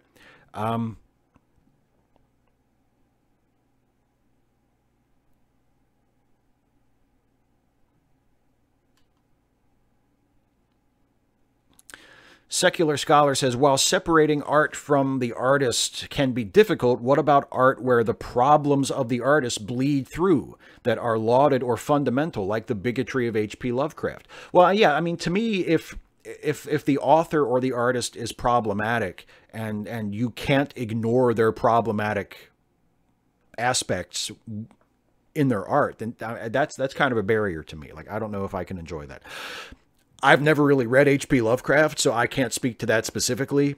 But yeah, I think if you know that the artist is a bigot or just otherwise some kind of a huge asshole, and you get that through the art as well as just knowing it intellectually about them, then that for me would be a problem. But as always, it's up to the individual's judgment. Race Carlock, Steve, have you heard of the burgeoning bread tube movement? I've heard the term bread tube tossed around. Yeah. But I haven't really spent a whole lot of time on it. Honestly, I think people would be shocked at how little I pay attention to YouTube, even YouTubers that I really like. I mean, like, aside from watching their videos, which even then I don't always get to do as often as I would like. Like, I spend almost all of my time working on my own videos and interacting with my own viewers. So yes, I'm familiar with BreadTube, and I'm familiar with people talking about BreadTube, but beyond that, I haven't really spent a lot of time on it. Christopher Hester. Still want to know what your top 5 favorite bands, artists are, just for something a little lighthearted. Ooh, okay. Geez, top 5 favorite bands or artists ever. Well, got to go Springsteen. Springsteen's got to be in there. Sam Cooke. I love Sam Cooke. Billy Joel. I have to be me. I have to admit. I have to be who I am and say Billy Joel. Who else? That's 3. Another. Okay, here's here's another embarrassing admission. I think I probably have to say the Verve Pipe. Because I grew up in the 90s and the Verve Pipe were a band when I was in high school, and I still love them and I don't care. You can't hurt me.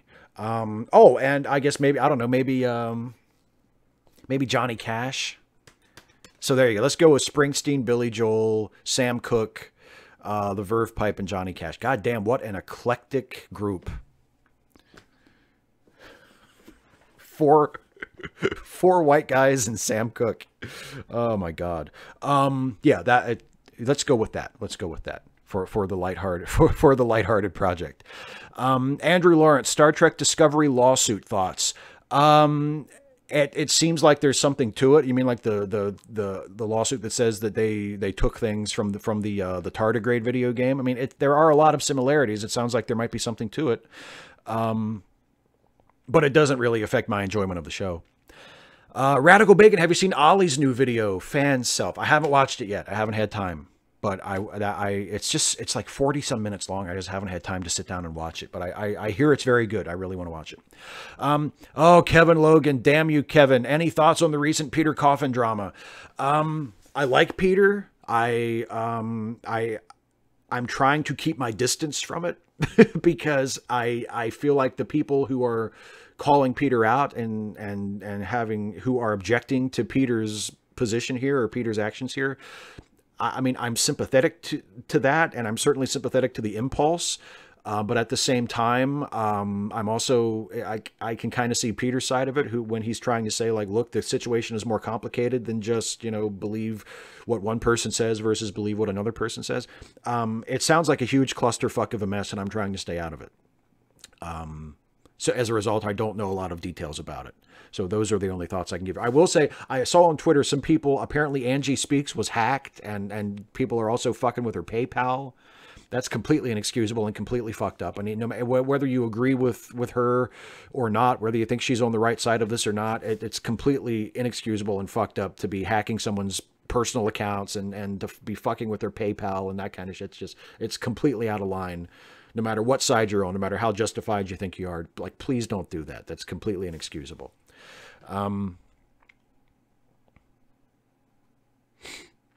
Thoughts on the Green New Deal? I'm completely in favor of it. I'm all for it. Joey Fry, what would you do if an alien landed on Earth and they started talking about Jesus? Just wondering. I would ask them how they know what they know about Jesus. I would want to know what their source was. Yannick Muller, also opinions on Star Trek Discovery Season 2. I really like it so far. I thought the second episode, the New Eden episode, I thought was really, really good. I think that's the best episode of the season so far. Yesterday's episode was really, really good. Had some really awesome scenes, especially the Burnham Saru stuff was just really outstanding. But it was so busy. It was a really, really packed episode. It had like enough story in that one episode for like 3 or 4 episodes. I feel like, they have, I think they have what, a 13 episode order this time. This second season will be 13 episodes. And it feels like they have enough ideas for like a full 20 some episode season. But they're packing it into 13 episodes. So it was a very, very busy episode, almost to the point where I feel like it might have been better if they had less happen and allowed me to catch my breath a little and focus a little bit more on 1 or 2 of those storylines, as opposed to cramming 3 or 4 things in there all at once. But it was good. It had me from beginning to end. Like I was very compelled by it. And again, the Burnham Saru stuff was awesome, but just a lot going on. But overall, I think the second season has been very good so far. Aid Trance, do you see working class Republican voters or working class conservative voters in the UK as a bit like turkeys voting for Christmas? That's a perfect way to describe it, yes. Daryl Lefts, do you consider the never married or otherwise uncoupled portion of the population to be a marginalized group in American society today? I don't know, possibly, maybe to an extent. I don't know how serious it is. I didn't really experience a lot of discrimination or a lot of marginalization when I was single, but I suppose it's possible. I think to an extent it may happen, but I don't know to what extent. Picard is Wesley's father. Could Picard be Wesley's true biological father? Yes, I suppose. It could. I suppose he could. I don't think he is. I don't think that's necessarily a good narrative choice. But I suppose it's possible, yeah.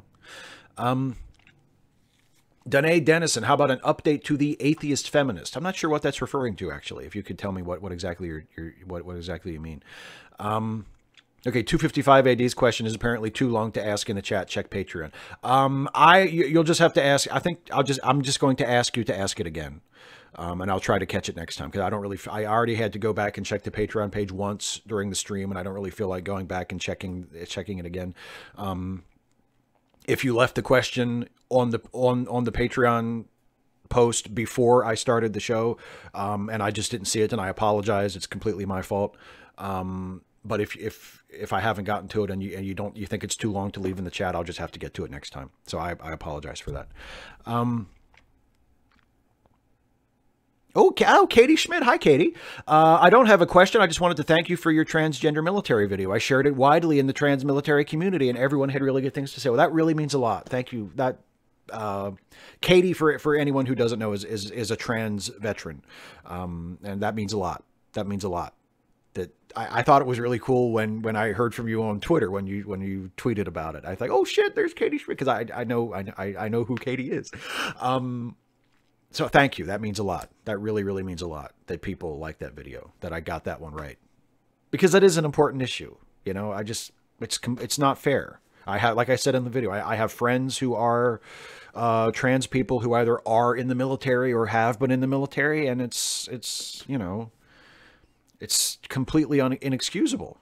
This attempt to ban trans people from the military and to remove trans people who are there right now. It's disgusting.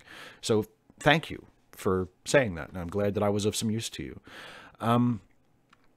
Zimmer Barnes, why is there not much enthusiasm for space exploration, even though there are new discoveries like exoplanets and water on Europa? Shouldn't this be a serious political issue? I mean, I wish it was. I feel like there are probably bigger fish to fry at this point. I mean, as much as I love human space exploration, as much as I would love to see people rally behind pushing the boundaries of space and exploring more of the solar system, I feel like I would rather people devote that time and energy and money to fighting climate change. I feel like that's probably a more urgent problem. But yeah, overall, in general, I would love to see more focus on space exploration, and I'm not sure why it's not a bigger deal. Maybe people just they've shifted their priorities away from space exploration.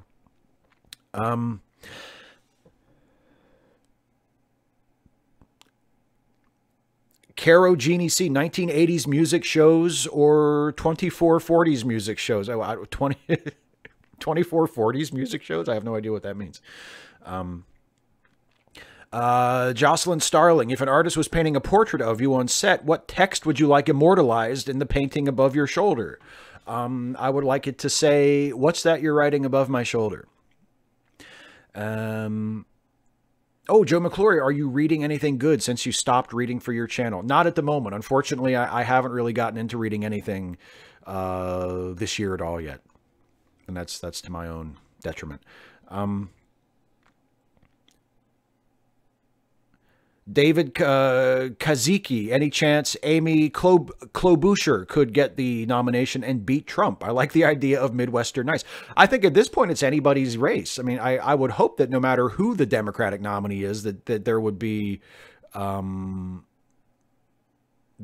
they would have a chance to beat Trump, because the opposition, the alternative, to Trump, almost any alternative to Trump would be preferable to Trump. So yeah, I think there's a chance. I don't know. I think there are other candidates in the race already that probably have a better shot than she has, but yeah, of course she has a chance. Zimmer Barnes says, thank you for the pro-trans video. It's so popular to hate trans people lately, so thank you for being an awesome man. Well, thank you I really appreciate you saying that. Thank you very much for telling me that I was of some use to you. I appreciate that a lot.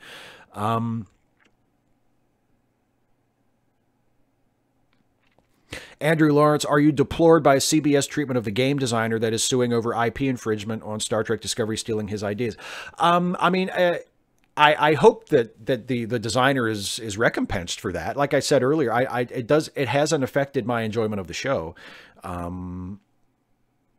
But if it is found that the tardigrade stuff, that they did rip stuff off of that game, I mean, I hope that the the game designer is compensated for that. That's the right thing to do. That's the fair thing to do. You know, Rod Serling had to do that a couple of times during the run of the Twilight Zone. And I think once or twice he even did it when he didn't have to. Like, he did it because it was brought to his attention without someone taking legal action that someone had written or published a story very similar to something that he had written for the Twilight Zone. He just went ahead and paid them for their story, even though he legally maybe wasn't forced to, because, you know, it's just better to do that. It's just fair to compensate people if you take their work without permission, even if you don't necessarily realize you've done it. So I hope that if that's the situation, I hope they win the lawsuit, and I hope that they are compensated for having their work taken, for having their intellectual property infringed upon. But as I said, it has not affected my enjoyment of the show.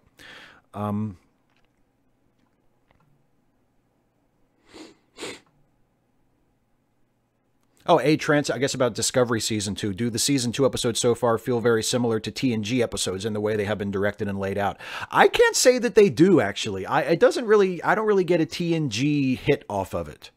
And as I said, the most recent episode was so jam-packed with incident. There's so much going on that really didn't remind me of a TNG episode. A TNG episode usually had 1 or 2 storylines. There was an A story and sometimes a B story. Usually there was at least some semblance of a B story. Whereas this most recent Discovery episode had an A story and a B story and a C story and I think a D story as well. So that did not remind me of a TNG episode at all.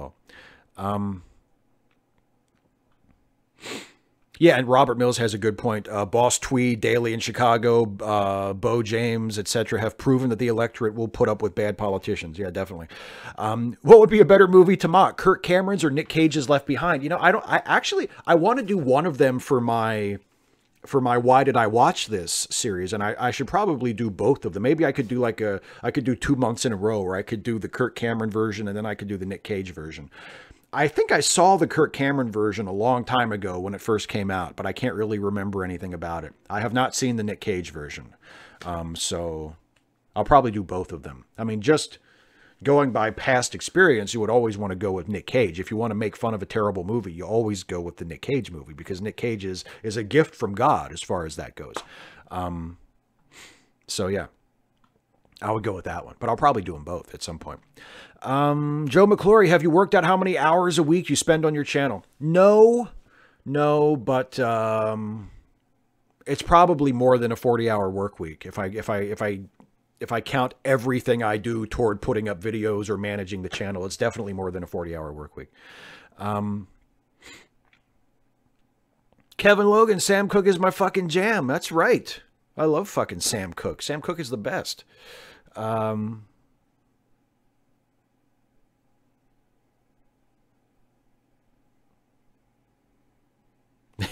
Caro Genie C, do you like pina coladas? They're okay. And, you know, I feel the same way about getting caught in the rain. It's not like my favorite thing, but it's not my least favorite thing either. I don't have anything against the rain, really.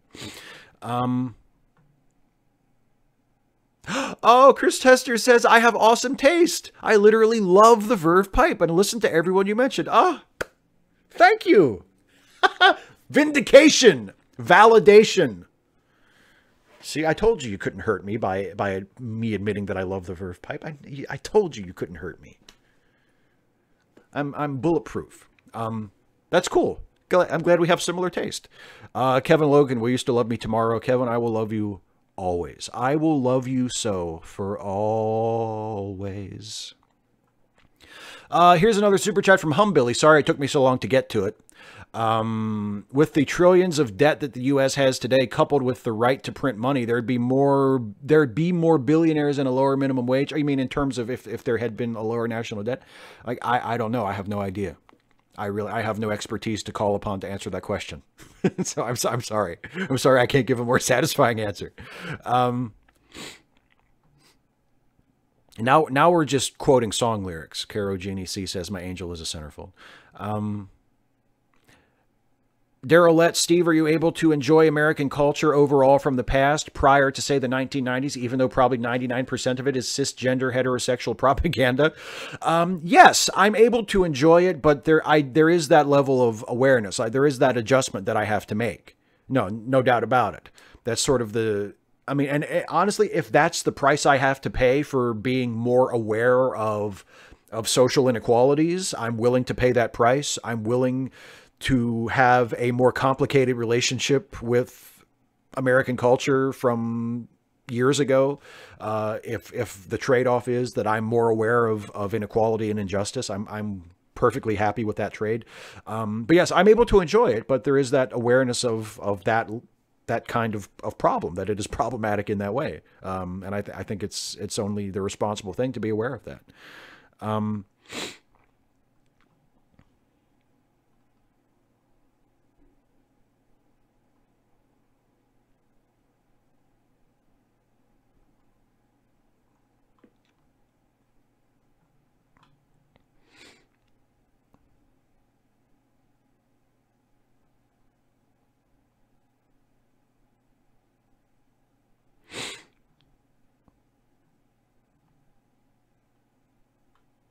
Boy, Humbilly is just dropping these super chats in here faster than I can keep up with it. So sorry, sorry it's taking me so long to get to them all. Oh,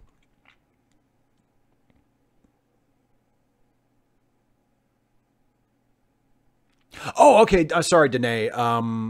My video on feminist and atheist YouTubers. Yes, I probably should update that. That's a good point. I should definitely update that. Sorry, I didn't get what you were talking about. And as you can see from the window here, I'm scrolling through to catch up on some of the questions that I missed.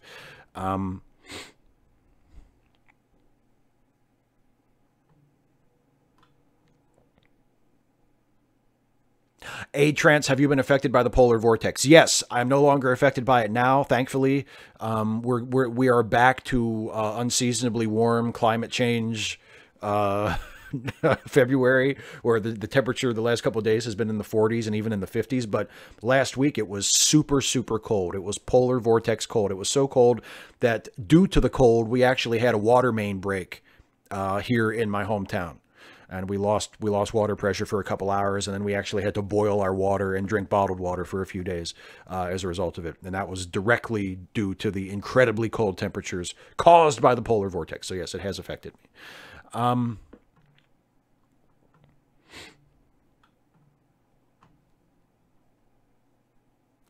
Carlisle the Cinephile, any chance we could see Michael Worley in an episode of Stephen Stuffy? Possibly. I don't have any plans at the moment for that, but yes, it's certainly possible. And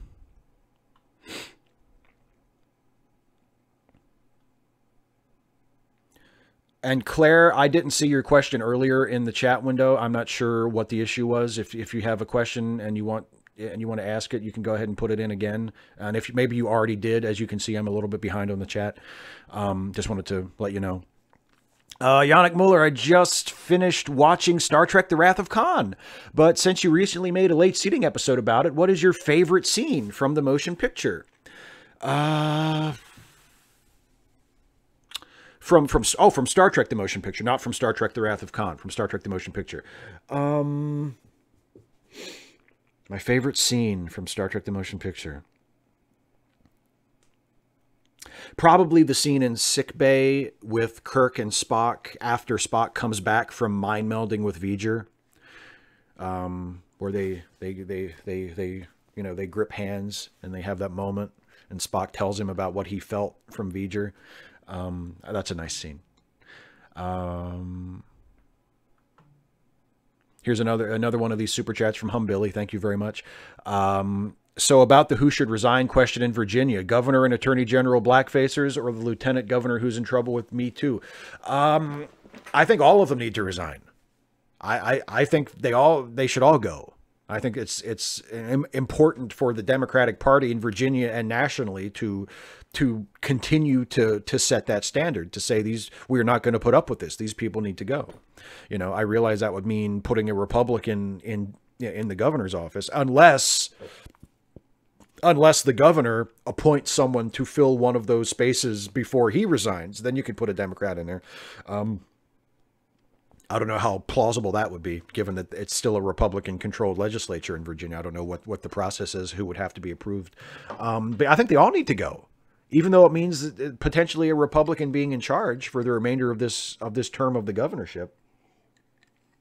I think they all need to go. I'm not cool with blackface, and I'm not cool with sexual assault. So you guys suck. Bye. You know? Yeah.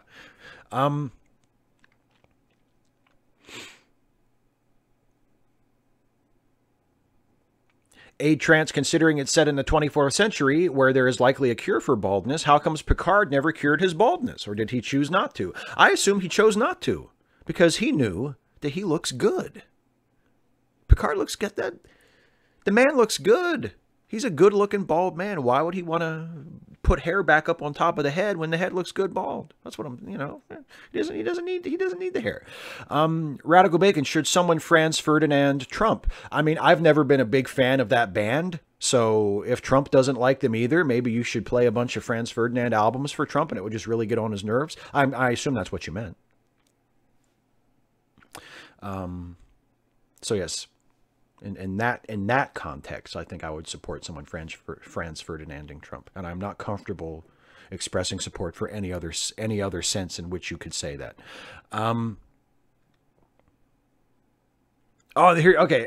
Here's from David Colby. Thought of a question short enough for here. Now that you've seen She-Ra, do you ship Catra and Adora? Yeah, totally. I think I'm supposed to, aren't I? I mean, they're kind of pushing you in that direction a little bit, right?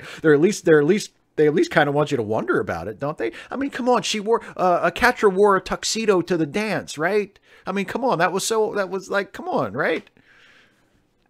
Yeah, I would. Yes, I think I would ship them. Yes, I think I would ship them.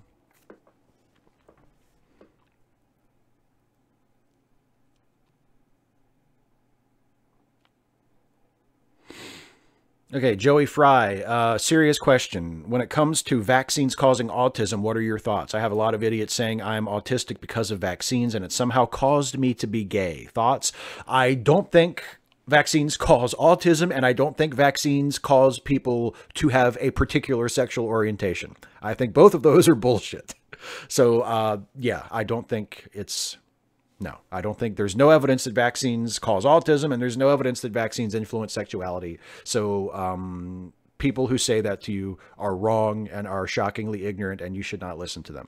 Leto Anor, I know you've been here for a while, and I'm just now seeing it in the chat because I'm taking forever to get through everything. But hi! Glad you could make it. Okay, and the 2444 was a reference to the Orville. Sorry, I didn't pick up on that. A-Trans, when do you think mankind will develop interstellar travel, such as a warp drive? When will we reach other stars? Probably not in my lifetime. Probably not in my, if I had grandchildren, probably not in their lifetime either. Unfortunately, I just think we're a long way off from that. Maybe I'll be surprised and we'll develop it a lot sooner than I think, but. I think right now it is the realm of science fiction and fantasy, and probably will remain that way for a while.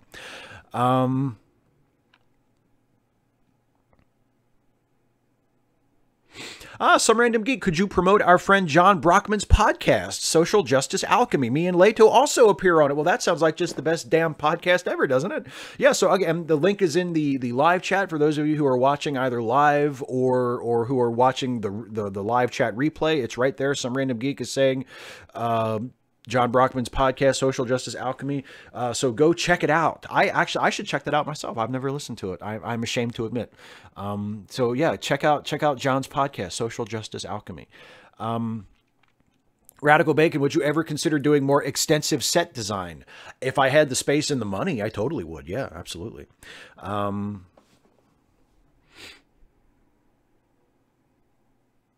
Okay, Jocelyn Sterling, rephrasing the question. What show or series would you be most proud of? I.e. Stephen Stuffy, The Whirlpool Facepalm 5. Stephen Stuffy. Stephen Stuffy is my favorite.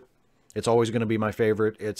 Stephen Stuffy is, of all the shows that I do on my channel, it's the one that if I could pick one of them to like go super viral and get millions of views, and I could just do that for the rest of my life, that's the one I would do. Stephen Stuffy is my favorite, and is the most creatively fulfilling.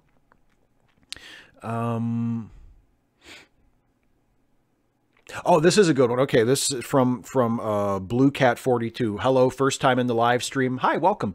I'm making a comment. If you are aware of the situation, what is your perspective on the Vic Mignogna situation? Vic Mignogna, for those of you who don't know, is the creator and the star of Star Trek Continues. He plays Captain Kirk in Star Trek Continues, and he's also sort of the main creative force behind it. He wrote some of the episodes, he directed some of the episodes, he got the whole thing together. And he's also a voiceover artist, and that's primarily what he's known for. He's known as a voiceover artist, and he goes to conventions and stuff in that capacity. And it came out this week that apparently he has a very long history that has been known by certain people in the anime convention community for a while, but just was made more widely known and more public recently. That he has a history of some very creepy behavior, of giving people unwanted hugs and kisses, and just generally being sort of an overly aggressive, overly affectionate, overly sexual like creep to people at conventions. And it sucks. My perspective on it is it sucks. And it you know, again, it creates this layer of, oh shit, there's this thing, Star Trek Continues, that I think is amazing, that I really love, that now I'm going to feel weird about because the guy who's in it had to be a fucking creepy asshole. It sucks. You know, and there's no excuse for his behavior. I've read some of the accounts, and it's just not that hard to not be a fucking creep. It's just not that hard to not disregard people's boundaries, you know, to respect people's boundaries and not give people, you know, or attempt to show people affection that they haven't asked for and they're not comfortable with. It's not that hard to not be a fucking creep.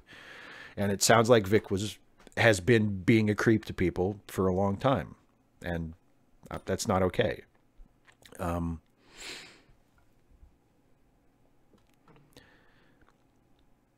Oh, and Humbilly, I've seen that Jack Benny clip. That's another super chat from Humbilly. Thank you again. And yes, I have seen the Jack Benny Twilight Zone clip that you're talking about, where Rod Serling does a guest appearance.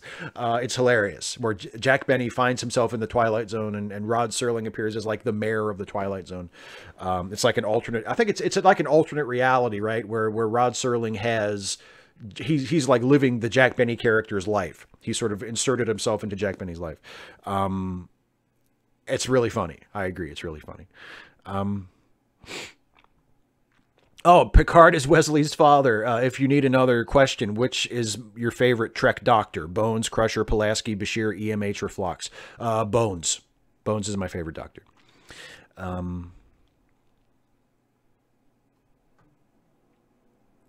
Oh yes, and some random geek mentioned, yeah, there are also charges of Vic being homophobic. I forgot about that. Also, there are people who said he's been very homophobic. That sucks too.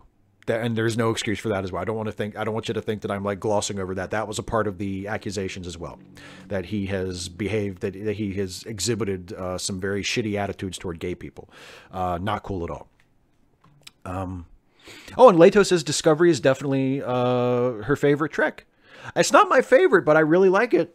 You know, I really dig it, and I think the second season so far has been really, really good. And I do think it has been an improvement over the first season, which I also liked, but had, you know, a few issues with. But yeah, I really like Discovery a lot, and I watched the new episode. The new episodes here are posted on CBS All Access at 8:30 p.m. Eastern time, and I watch them as soon as they're available every Thursday.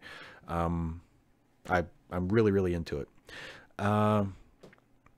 A-Trance, what will your next Trek Actually or Not Actually Trek Actually be about? It will be this Wednesday. I'm writing it. I'm almost finished with the script for it, and I'll finish the script this weekend. It will be on the subject of why Guinan should actually have Counselor Troy's job, which was the topic that won the poll for the February episode.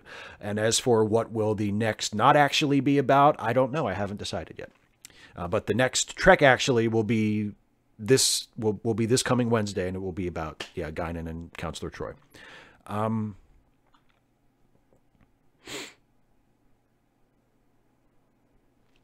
Mickey Kaufman, question, how do you work to reject ego and fame in this medium? Basing success on subscriber numbers, it must be easy to lose touch with reality.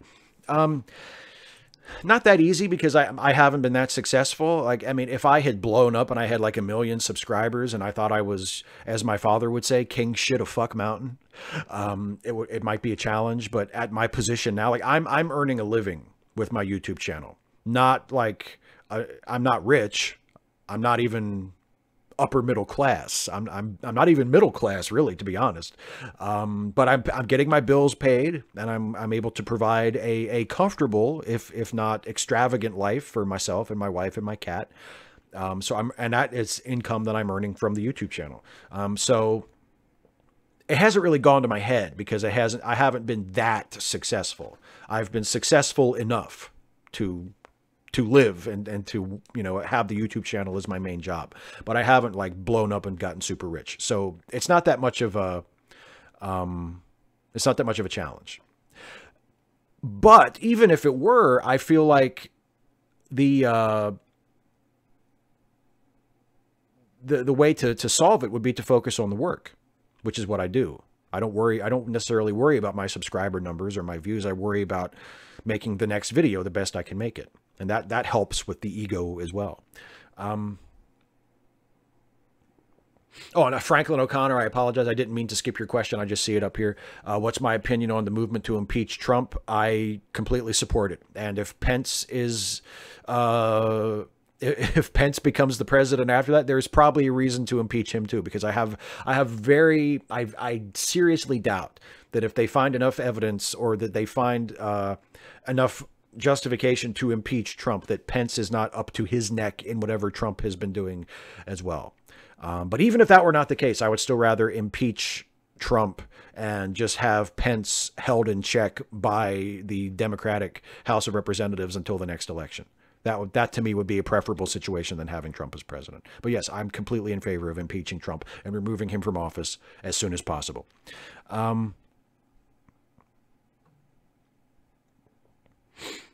Oh, Dataport Doll, sci-fi show you feel is criminally underrated, past or present? Oh, boy. Criminally underrated sci-fi show, past or present? It's a good question.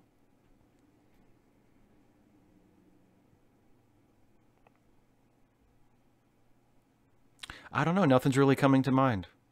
I can't really think. Nothing's really coming to mind. I can't think of one. Does anybody in the chat have a suggestion? Feel free to jump in, but I can't think of one right now. Katie Schmid, when is the next Stephen Stuffy? Stephen Stuffy will return at the end of March. The way the schedule runs now is on Friday, I'm doing the Whirlpool, and the Whirlpool will run for a total of 12 episodes.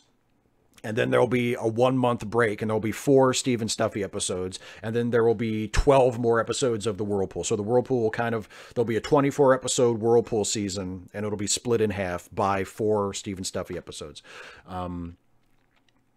And then there'll be 4 weeks of something else that I haven't quite decided what that's going to be yet. And then Stephen Stuffy will come back as a weekly show starting in September, and it'll be every Friday from September to the end of the year. So that's the long answer to the question. The short answer is the next new episode of Stephen Stuffy will be, I think it'll be the last Friday in March, is how I currently have it scheduled. K-Ro GDC, didn't Yanni play Verve Pipe? You know, what Yanni does with his personal time is his own business. Oh man, Race Carlog, if this could be its own video. If Captain Picard were running for president, what would he say? What would he do? Oh God. Yeah, that should be its own video. I'm not even sure how to deal with that right now.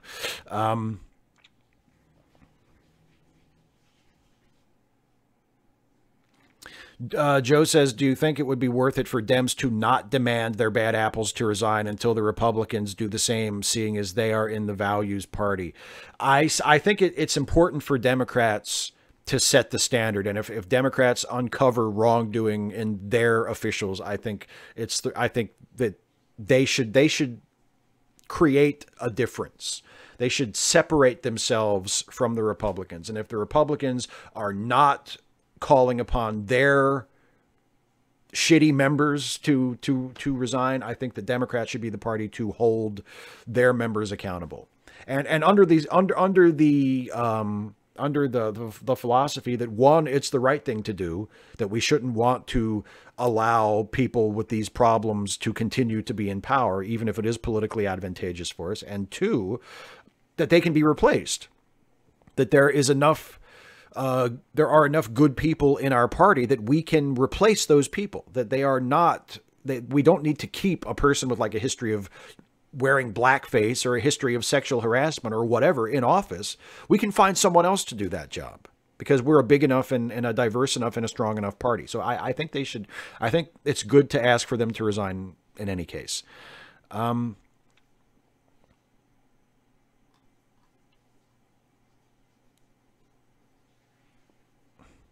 Humbilly, another super chat saying about Stephen Baldwin's movie God's Club. I will check that out. Thank you for that suggestion. Radical Bacon. So the guy I like's favorite band is Streetlight Manifesto. I've never heard of them. Is this doomed? LOL. I've never heard of them either. So again, I can't help you. See, that would be more information. If I knew about Streetlight Manifesto, like if I knew who they were and I thought, oh man, they're a terrible band, run for your life. Like, then I could give you better advice, but I still have nothing. I've never heard of that band either.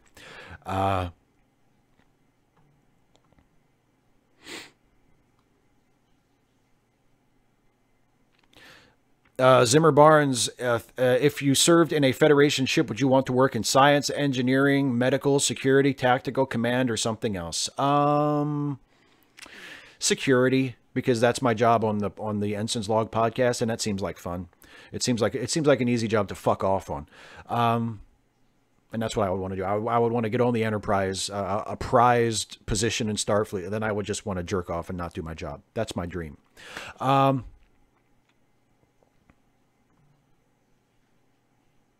Oh, Andrew Lawrence, do you have a team that helps you? Like the King of Random has a camera team, or is it just you and the missus? Yeah, it's just me and the missus. And usually it's just me. The missus helps me out from time to time. If there's something I'm doing, like as far as a camera shot or something that is just too complicated for me to do alone, she is more than happy to pitch in and help out. And of course, she also provides the voices for some of the characters on Steve and Stuffy, and provides valuable insight into the writing process. If I run something by her, she is able to give me really valuable feedback as a writer, and suggest something better to do, or say, do this, don't do that, or that's really good, make sure you do that. She helps me out in that way a lot. But yeah, I don't have nobody else. It's just me and the missus. Yes, Radical Bay. Ashley helps produce the videos as a general. Yeah, she's always, she has, especially the Steve and Stuffy videos, she always has a hand in it. And she always does the voices.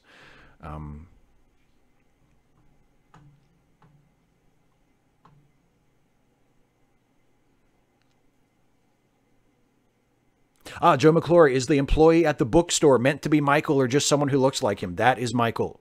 The person working at the coffee shop at Pashalis bookstore that we have glimpsed now twice in 2 commercials on the Whirlpool. That is Michael Worley. Yes. Claire McCarty, I subscribe to your channel based on reviews and analysis you did on Star Trek, TNG, and Voyager. Would you consider doing episode-by-episode reviews on Discovery? I don't think I'm going to do episode-by-episode reviews. I'm going to do what I did during the first season of Discovery, which is about halfway through. I'm going to do a review video sort of taking stock of the season up to that point. And then at the end of the season, I'll do sort of a cumulative review video as to, what I thought of the season as a whole. But I don't think I'm going to do like individual episode reviews. Kevin Logan, favorite scene in every Star Trek film is the scene where it fucking ends. That's it. I'm blocking you. You're blocked. Frankie Alla Plaja, what would be your favorite DS9 character or story arc? Ooh, favorite character arc. I mean, I love the long-term sort of Sisko coming to terms with being the emissary. I love sort of how Sisko grows and changes and his relationship to that role evolves over the show. But, I mean, it's hard to vote against Nog. Like, Nog's character arc is so amazing and so unexpected. And and so gratifying and so satisfying ultimately that I have to kind of go with that. Or either that, or, you know, Odo has a very good character arc as well.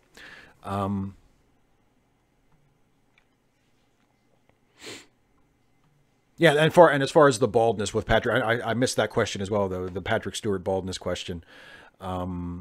Which I think there's another super chat about that from Caro Genie. Thank you, Caro Genie. As for his baldness, Cisco looks good. Picard looks good. Cisco looks stunning. I agree. They both look better without hair.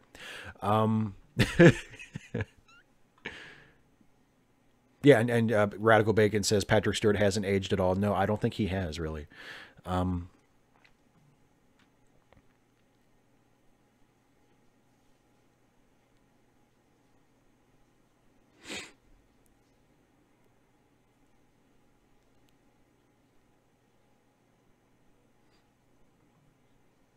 Oh, Humbilly suggests, as far as the Picard cure for baldness, perhaps being bald is far more normal. Not only does black not crack, but hair is not necessary. A bald black leader inspired Picard? Yeah, perhaps.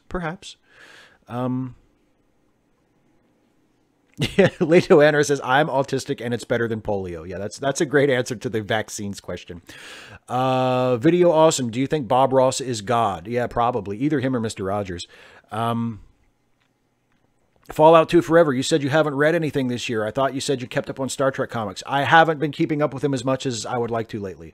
I need to get the next volume that I haven't read yet on my Kindle and catch up to those. So thank you for the reminder.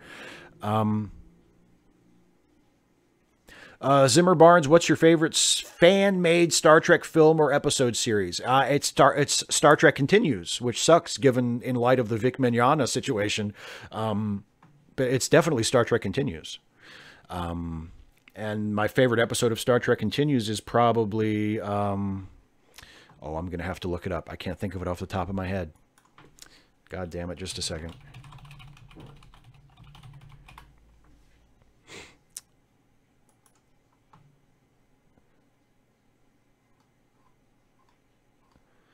It is Come Not Between the Dragons. I love that episode. Although Embracing the Winds is a really good one too. The one that came right after that. That is that's where they sort of confront the question of why there aren't women captains in Starfleet. And that's a really good episode too. But Come Not Between the Dragons, I think, is my favorite one.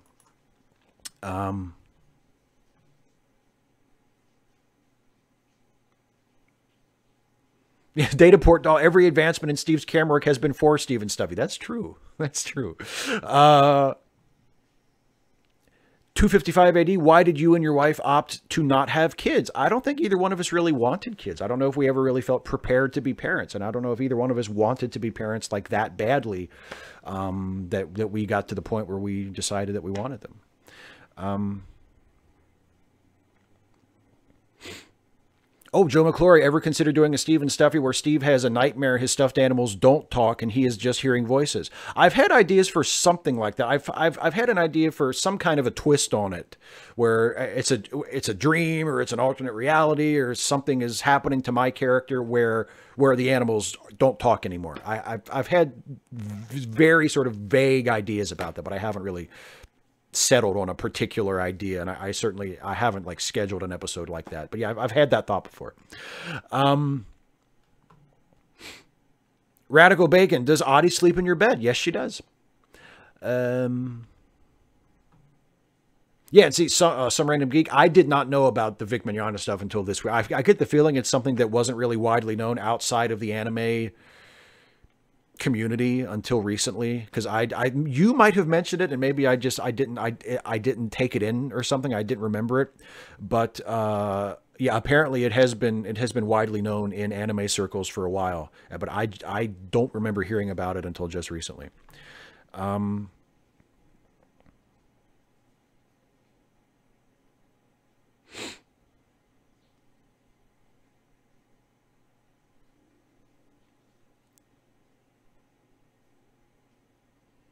And I think I answered the what three figures from American history question last time, or relatively recently.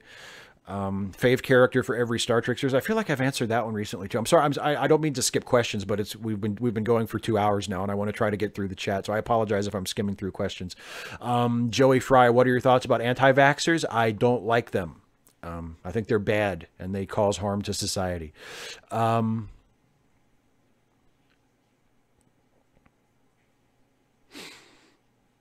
Ninja Cow 64, what inspired you to do the Michael Worley skit? I know he's based on a real guy, but why did you start doing the skit now? I had done it. I did a version of it recently, or I did a version of it a couple years ago, and I decided to bring it back because I knew I wasn't going to do the Atheist Read series anymore, and I wanted something to fill that slot in my schedule.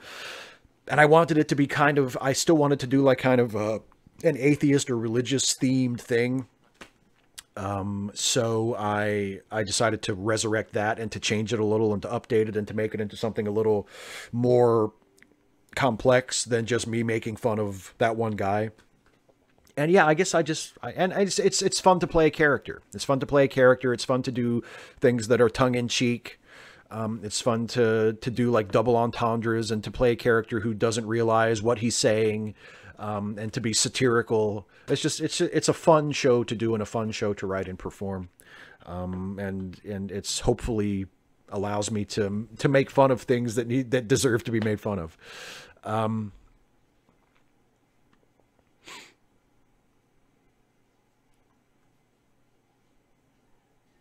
Oh, Caro Genie says, I'm your favorite YouTube content creator. Thank you. That means a lot to me. Thank you very much. That's very sweet of you to say. Joe McLaury says, I have a 13-day vacation coming up. Any suggestions for how to spend it? Just settle into the couch and eat and just watch Netflix. That's what I would do. If I took like 2 weeks off of doing YouTube and said, I'm just taking a vacation, I would just lay down and eat and watch TV. That's all I would do. That is the limit of my ambition.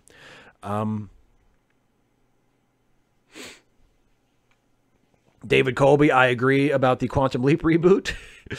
Joe McLaury, suggestions for people's Patreon to support? Well, I mean, Christy Winters is always a good person to support.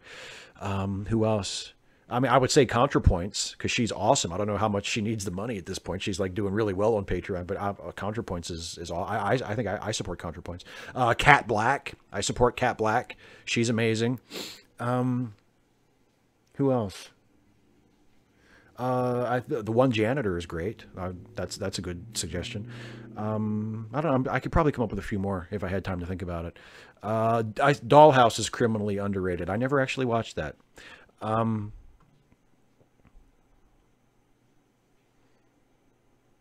Dark Matter. Humbilly has another super chat about criminally underrated Dark Matter. I never watched it, so I can't say.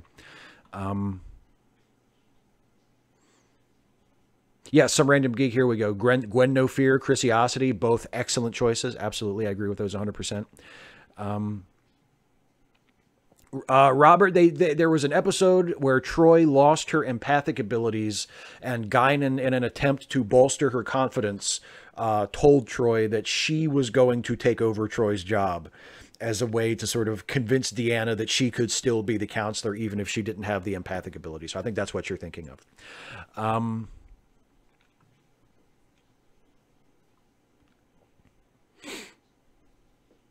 Yeah, Data Port Doll, Space Above and Beyond. I kind of remember. Yeah, I watched a little bit of Space Above and Beyond. I don't really remember it as a lost gem, but I think it was all right if I remember.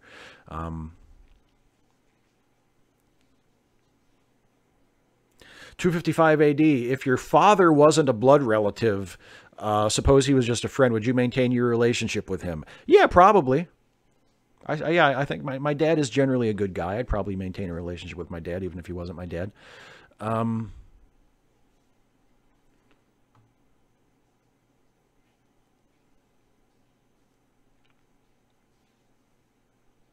And Arthur Eld 19. I have not read any recent Batman comics. I haven't read the current Batman comics for a long time, so I haven't read the Tom King run, so I can't give you any information on that or tell you what I think of that. Dynacat Loves Me. Did you see the study correlating Trump votes and erectile dysfunction? No.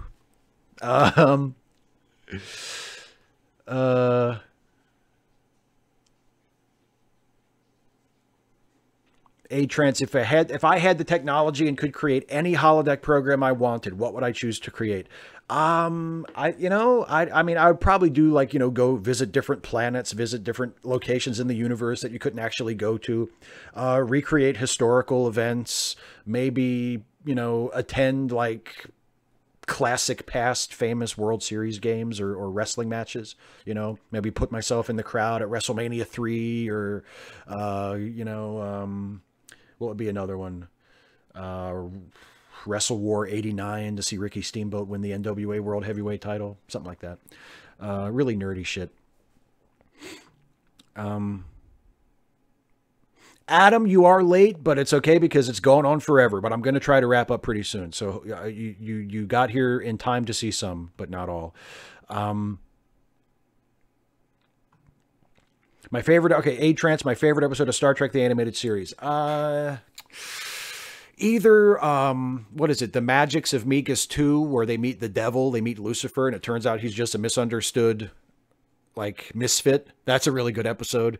And also, what's the one? I can't think of the title of it, but it's the one where the men end up being taken down to a planet or something, and the women are in charge of the starship, of the Enterprise. And there's a great scene where someone says to Lieutenant Uhura, she's like, what are you doing? And Uhura does that turn to the camera and she goes, taking command of this ship. It's a really cool moment. That's a good episode too. That as you can tell, I love it so much I can't even remember the goddamn title of it.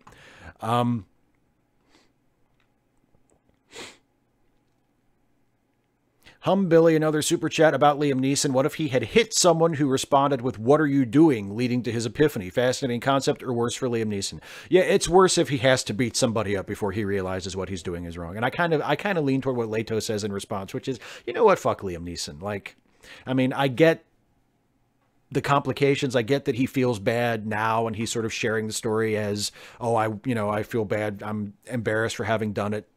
But there, as I also said when I was answering that question earlier, there are still a lot of problems with his story, Yes, Adam, I'm sorry I'm ending soon. I'm going to try to blow through the rest of this, the rest of these questions in the live chat, and then I'm going to have to wrap it up. We've been going over 2 hours now, and I feel like that's too long to ask of anybody. But I'm glad there are people here who have been here the whole time, so I really appreciate that. Yeah, Joe McLaury, how great is AOC? She is awesome. Did you see the little lightning round game she did when they were questioning the guys, the people about like the ethics laws during the committee hearing last week, where she illustrated how easy it is to be crooked as a member of Congress and how much easier it is to be a crooked president? That was just genius. Yeah, she's great.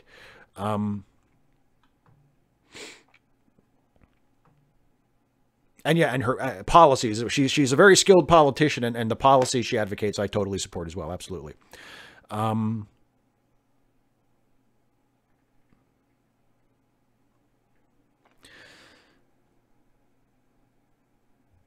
Radical Bacon, if you ever travel the world, will you vlog all the way through it? I'll probably vlog it. I would probably vlog occasionally. Like I would maybe make a video like per location. I wouldn't want to vlog like continuously. That would be exhausting. But I would want to like, make some video updates periodically throughout the trip. Sure. I think that would be fun.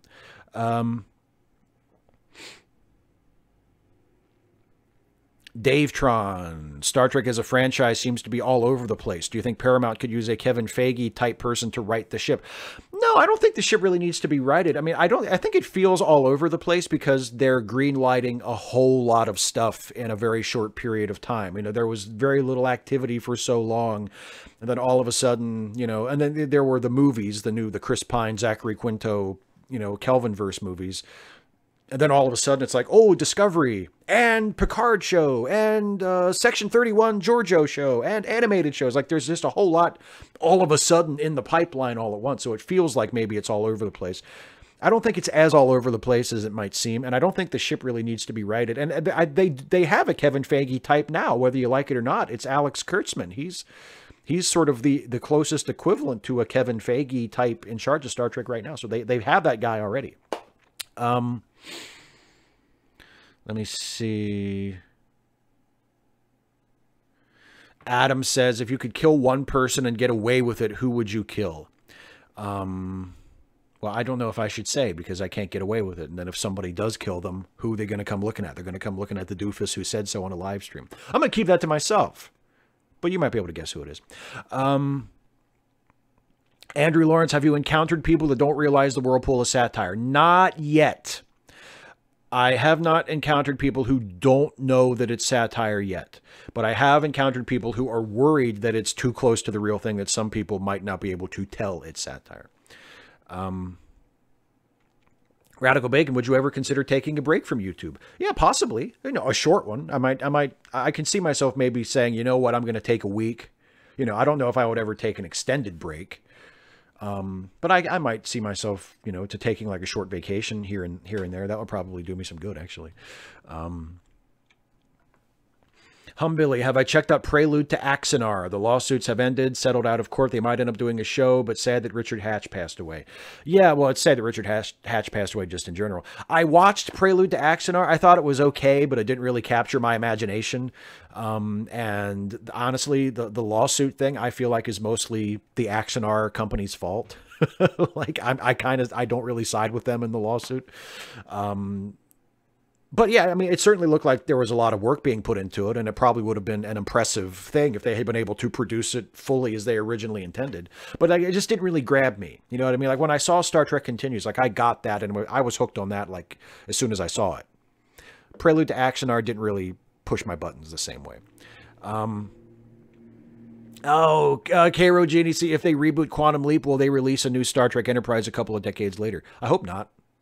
Although if they reboot, you know what they should do? They should reboot Quantum Leap and still have it be Scott Bakula. And then they should reboot Star Trek Enterprise, like, you know, 15 years later and still have that be Scott Bakula too, even though he'll be like in his 80s by then, because I want Scott Bakula to keep working until he's dead.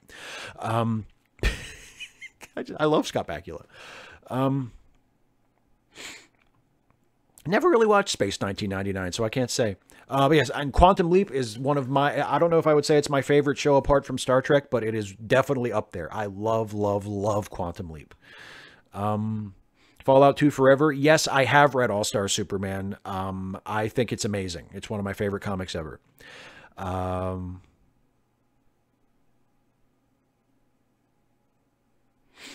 If I support people on Patreon, how does it make any sense to support me on Patreon if you're just going to blow it on supporting someone else? Because I blow most of it on paying my bills. I only blow a tiny percentage of it on supporting other people on Patreon.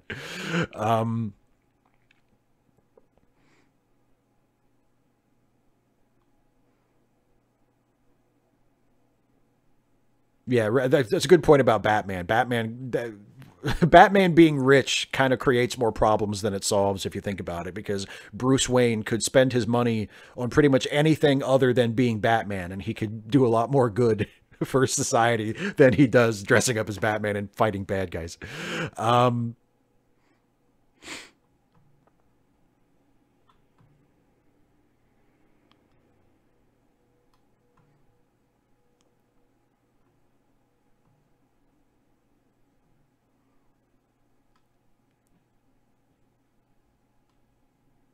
I did not see Night Flyers, no.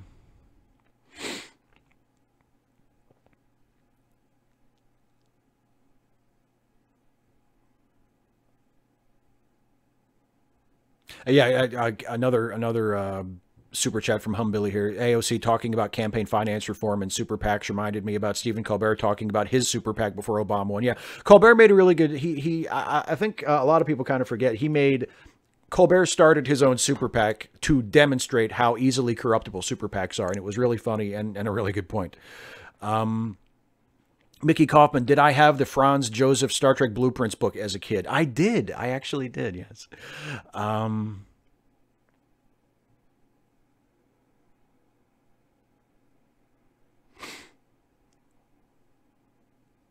Yeah, I know. I'm getting close to the bottom of the live chat, though. I'm getting, Adam says, poor Steve, he's going to just get through the questions. I'm almost there. And I apologize to people whose questions I am really breezing through. But I'm almost to the bottom now. Okay, and I'm done. Okay, no more questions. I have to end this. We've been going for 2.25 hours. It's by far the longest live stream I've ever done. Okay, one more. This is okay. Dave Tron just put one up. Which Enterprise would I want to serve on the most? The Enterprise D, the TNG Picard Enterprise D is the one I'd want to serve on the most, because it just seems awesome, doesn't it? It just seems awesome. So, okay. No, don't ask any more questions. Radical Bacon, how dare you? I thought you were my friend. Okay, I'm going to have to wrap this up. I would say, yeah, Claire asks, would I say my channel is a little confusing for people with the mix of commentary and politics? It could be, maybe, I guess, if you're not familiar with it. Hopefully people just will find shows that they like and will just watch. If you like the, the Whirlpool, you'll watch that. If you like the Facepalm 5, you'll watch that. And the other stuff doesn't, trip your trigger, you'll ignore it. That's fine. People don't have to watch everything. But anyway, okay, I'm going to wrap this up. Thank you, as always, all of you, for joining me in this. I really appreciate it. I appreciate all the questions. I apologize, as always, to those of you who asked questions in the chat that I didn't get to or that I didn't do enough attention to. I really am sorry for that. I tried to get to as many questions as I can, and not have this take all night, because we could totally go all night if I allowed it. And I feel like it's time to let everybody go back to their lives. So I want to remind everybody before I go that I do have a Patreon. It's right here, patreon.com/Steve Shives. If you want to ask a question prior to the show and want me to answer it at the beginning of the show, I always answer questions submitted by Patreon patrons at the very first thing in the show. And it's been taking like an hour lately because I've been getting so many patron questions, but that's fine. That's good. I've got the time if you do. So you can go to patreon.com/Steve Shives, become a patron of my channel for any amount from $1 a month all the way up to however much you want to pay me. And you will have the opportunity to ask a question for Ask Away before the show goes live, and I'll make sure to answer your questions first, so you don't have to take a chance on posting it in the live chat and me missing it or not having time to answer it. And you also get to support what I do on this YouTube channel if it means something to you, and I really appreciate all my patrons at whatever level that they support me. I also want to remind you that I co-host a couple of podcasts with the brilliant Jason Harding. We are the co-hosts of the Late Seating podcast, which is a movie review podcast where we review classic films and see if they deserve whatever reputation they have, whether that reputation is good or bad. And we also co-host the Ensign's Log, a Star Trek themed comedy podcast where we play characters. We play low-ranking officers aboard a certain famous Starfleet vessel embarking on a certain legendary 5-year mission. Wink, wink. I think you know what I'm talking about. We just finished we got through the first season of classic Star Trek. All of our episodes correspond to episodes of classic Trek, and we are now through the first season. And our new episode just went up today. So if you haven't listened to the new Ensign's Log, you can go listen to it right now. And Ensign's Log related news next week. Same bat time, same bat channel. But next Friday, 1 week from today, I believe at the same time that I usually do this show at 6 p.m. Eastern. If all goes well, if all goes according to schedule, Jason and I are going to do a special live stream answering questions about the Ensign's Log. So if you are a fan of the Ensign's Log and you want to see me and Jason do a live stream on video together, we will hang out with all of you in the live chat and answer questions and talk about the Ensign's Log, or probably whatever else you want to talk about. But it'll be me and Jason doing a hangout together live, and we can chat about the Ensign's Log and about the other, and about Late Seating or the other podcast stuff if you want to talk to. But that's next week on this channel, right where you're watching right now. So watch for that. That's going to be a lot of fun. And listen to the Let Me Listen podcasts at letmelistenpodcast.com, and they're also linked in the description of this video. So there you go. That's all I got. Thank you all so much for watching. Thank you for joining me, especially those of you who are here live and who are asking questions. I appreciate all of you for the support, and I'll see you next time. Goodbye, everybody.